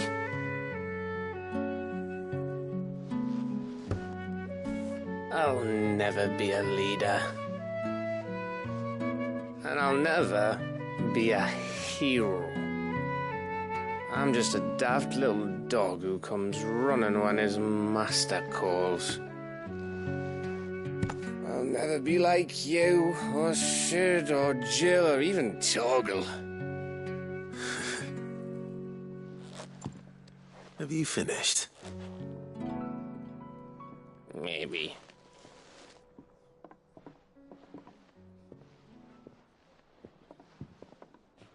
Do you know why you're our best scout? Because you don't need anyone to hold your hand. Without your resourcefulness, your courage, your determination, I don't know where we'd be. Maybe hanging off a cliff like, That was only the once. Exactly. You learned from it. And here you are after Founder knows how many missions, stronger for everyone. And let's not forget Rosalith. Who was it who freed me from the dungeon? Who was it who ran to Jill's rescue? That would be me. Because you're our brother, Gav. My brother.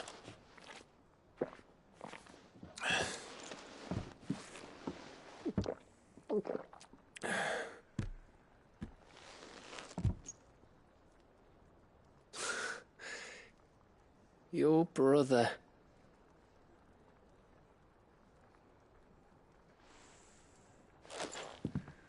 Which means that when the time comes, I get your room. And your sword.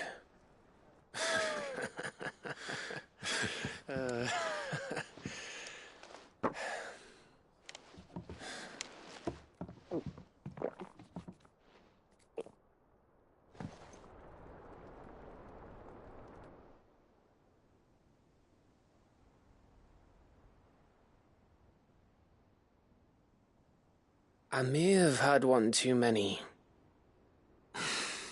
You may have had 10 too many. I said I was thirsty. Better get back to work anyway. After I walk this off. Clive? What is it? Thanks for, you know. I know.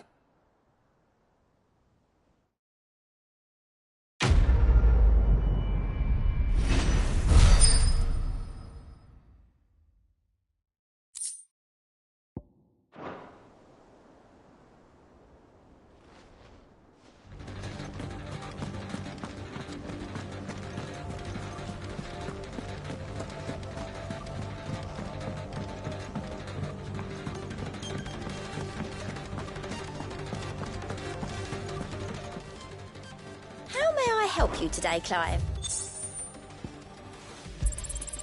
You earned this. All done?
What is it, Clive? You can always tell me. For so long.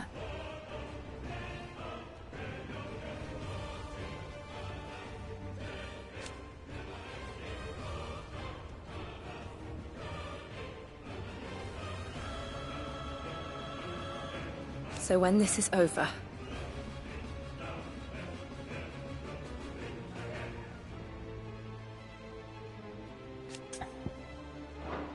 be strong, Clive.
Let's go. Yeah!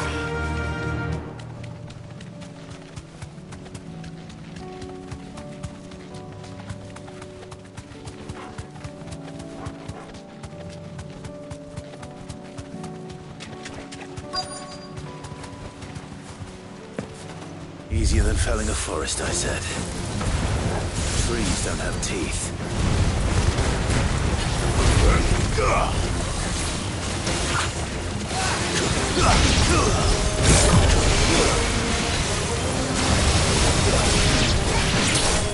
Farewell.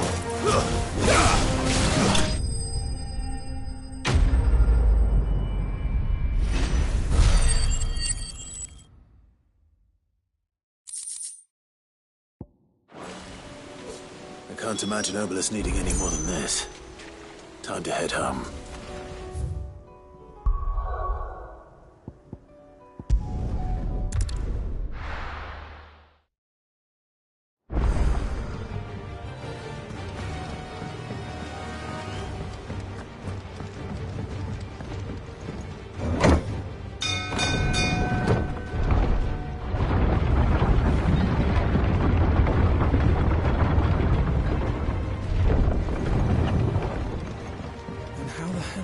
What do you think that thing is?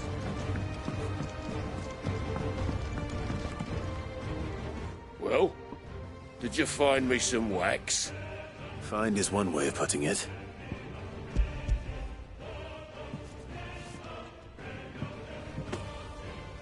Ugh! Reeks like a chocobo's arse. Well, I don't suppose the Argo will mind as long as he stays above the waves. Argo? So your boat has a name? I didn't know. Yeah. Same as me old man. He was a ferryman himself back before the Blight came. The boat's all I have left of him. And thanks to you, he'll sail another day.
Opportunity beckons. Who among you is bold enough to heed her call? Careful how you pack that leather. Any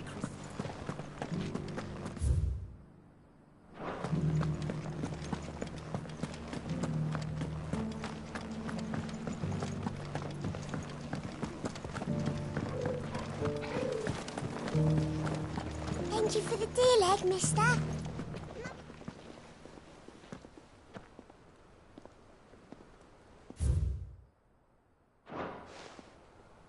What golden plains might the Wanderers have called home, I wonder?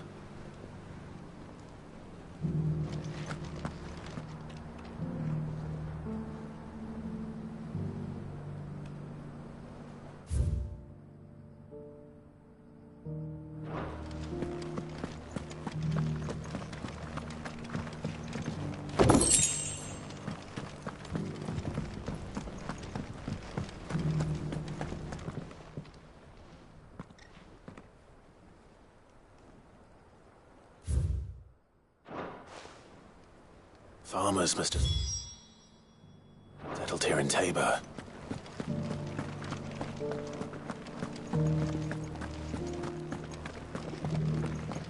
How are those new boots treating you?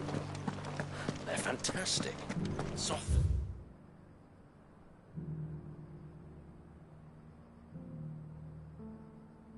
Phoenix down, but tough as boiled bow.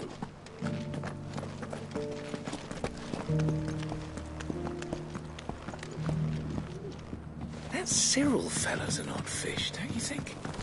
Well, scholarly thought.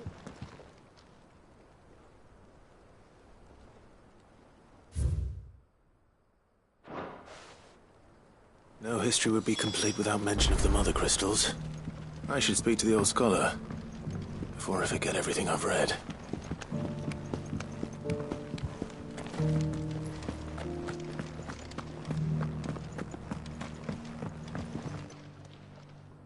The engravings were in good repair considering their age. Oh, what that I could have seen for myself. Oh, come, don't tease me now. What did you learn of this place and its people? Let's start with the engraving to the south, shall we? What did it say?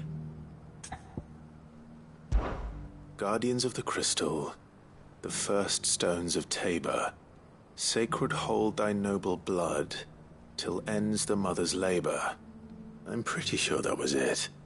Fascinating. It would seem the founders of this city were descendants of those fallen charged with protecting the Mother Crystals. But whatever could have driven the Guardians so far from their sacred charges, I wonder? The engraving to the north is next, I think.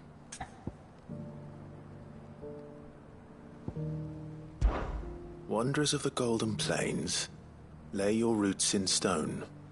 With pride recall thy noble past, and make these rocks a home. Or, I think that was it, at least. No doubt you're right. There are vestiges of nomadic customs in Tabor its guardian roots could never account for. This is proving most enlightening. Now, for the final stone.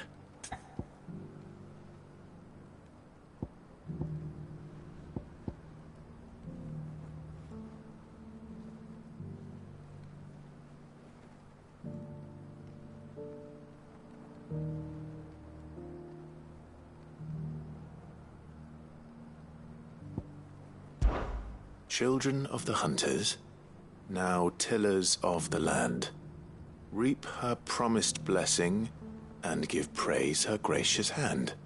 That's all three. And so, we add primitive farmers to Tabor's founding peoples, the final piece of the puzzle. 3 engravings, one for each of the 3 peoples to have settled Tabor in ancient times.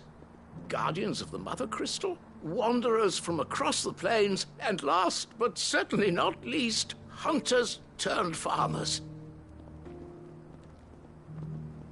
Little wonder it was so difficult to trace the roots of Tabor's culture. Those roots reach down through 3 distinct traditions. Nonetheless, one cannot help but wonder why this fact is not better known among scholars, given that the stones stand here for all to see. Too many stairs, perhaps. Ha! Too many by far. Here, and thank you.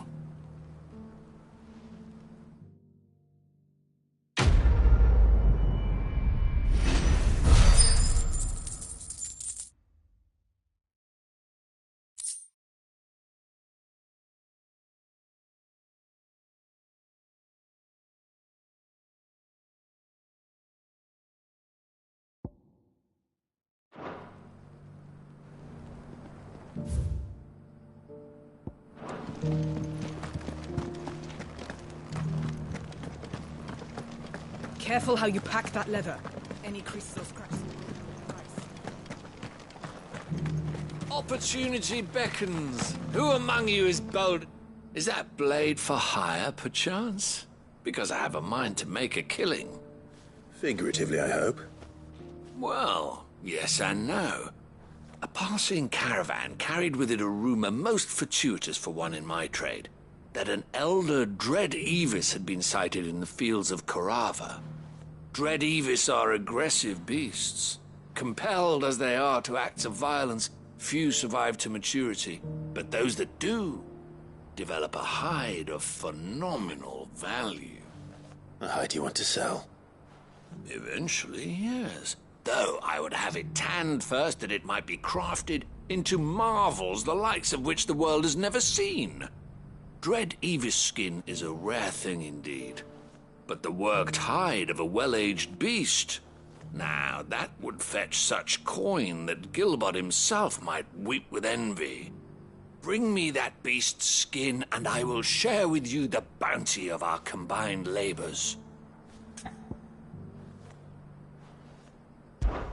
All right. I'll hunt your Evis. Of course you will. When one lives in such troubled times, it is a fool who lets opportunity slip his grasp. Leave Tabor through the east gate, but take the path that branches west. Once you reach the checkpoint at Tovany, you are a mere stone's throw from the fields of Corava. I eagerly await your safe, and above all, triumphant return.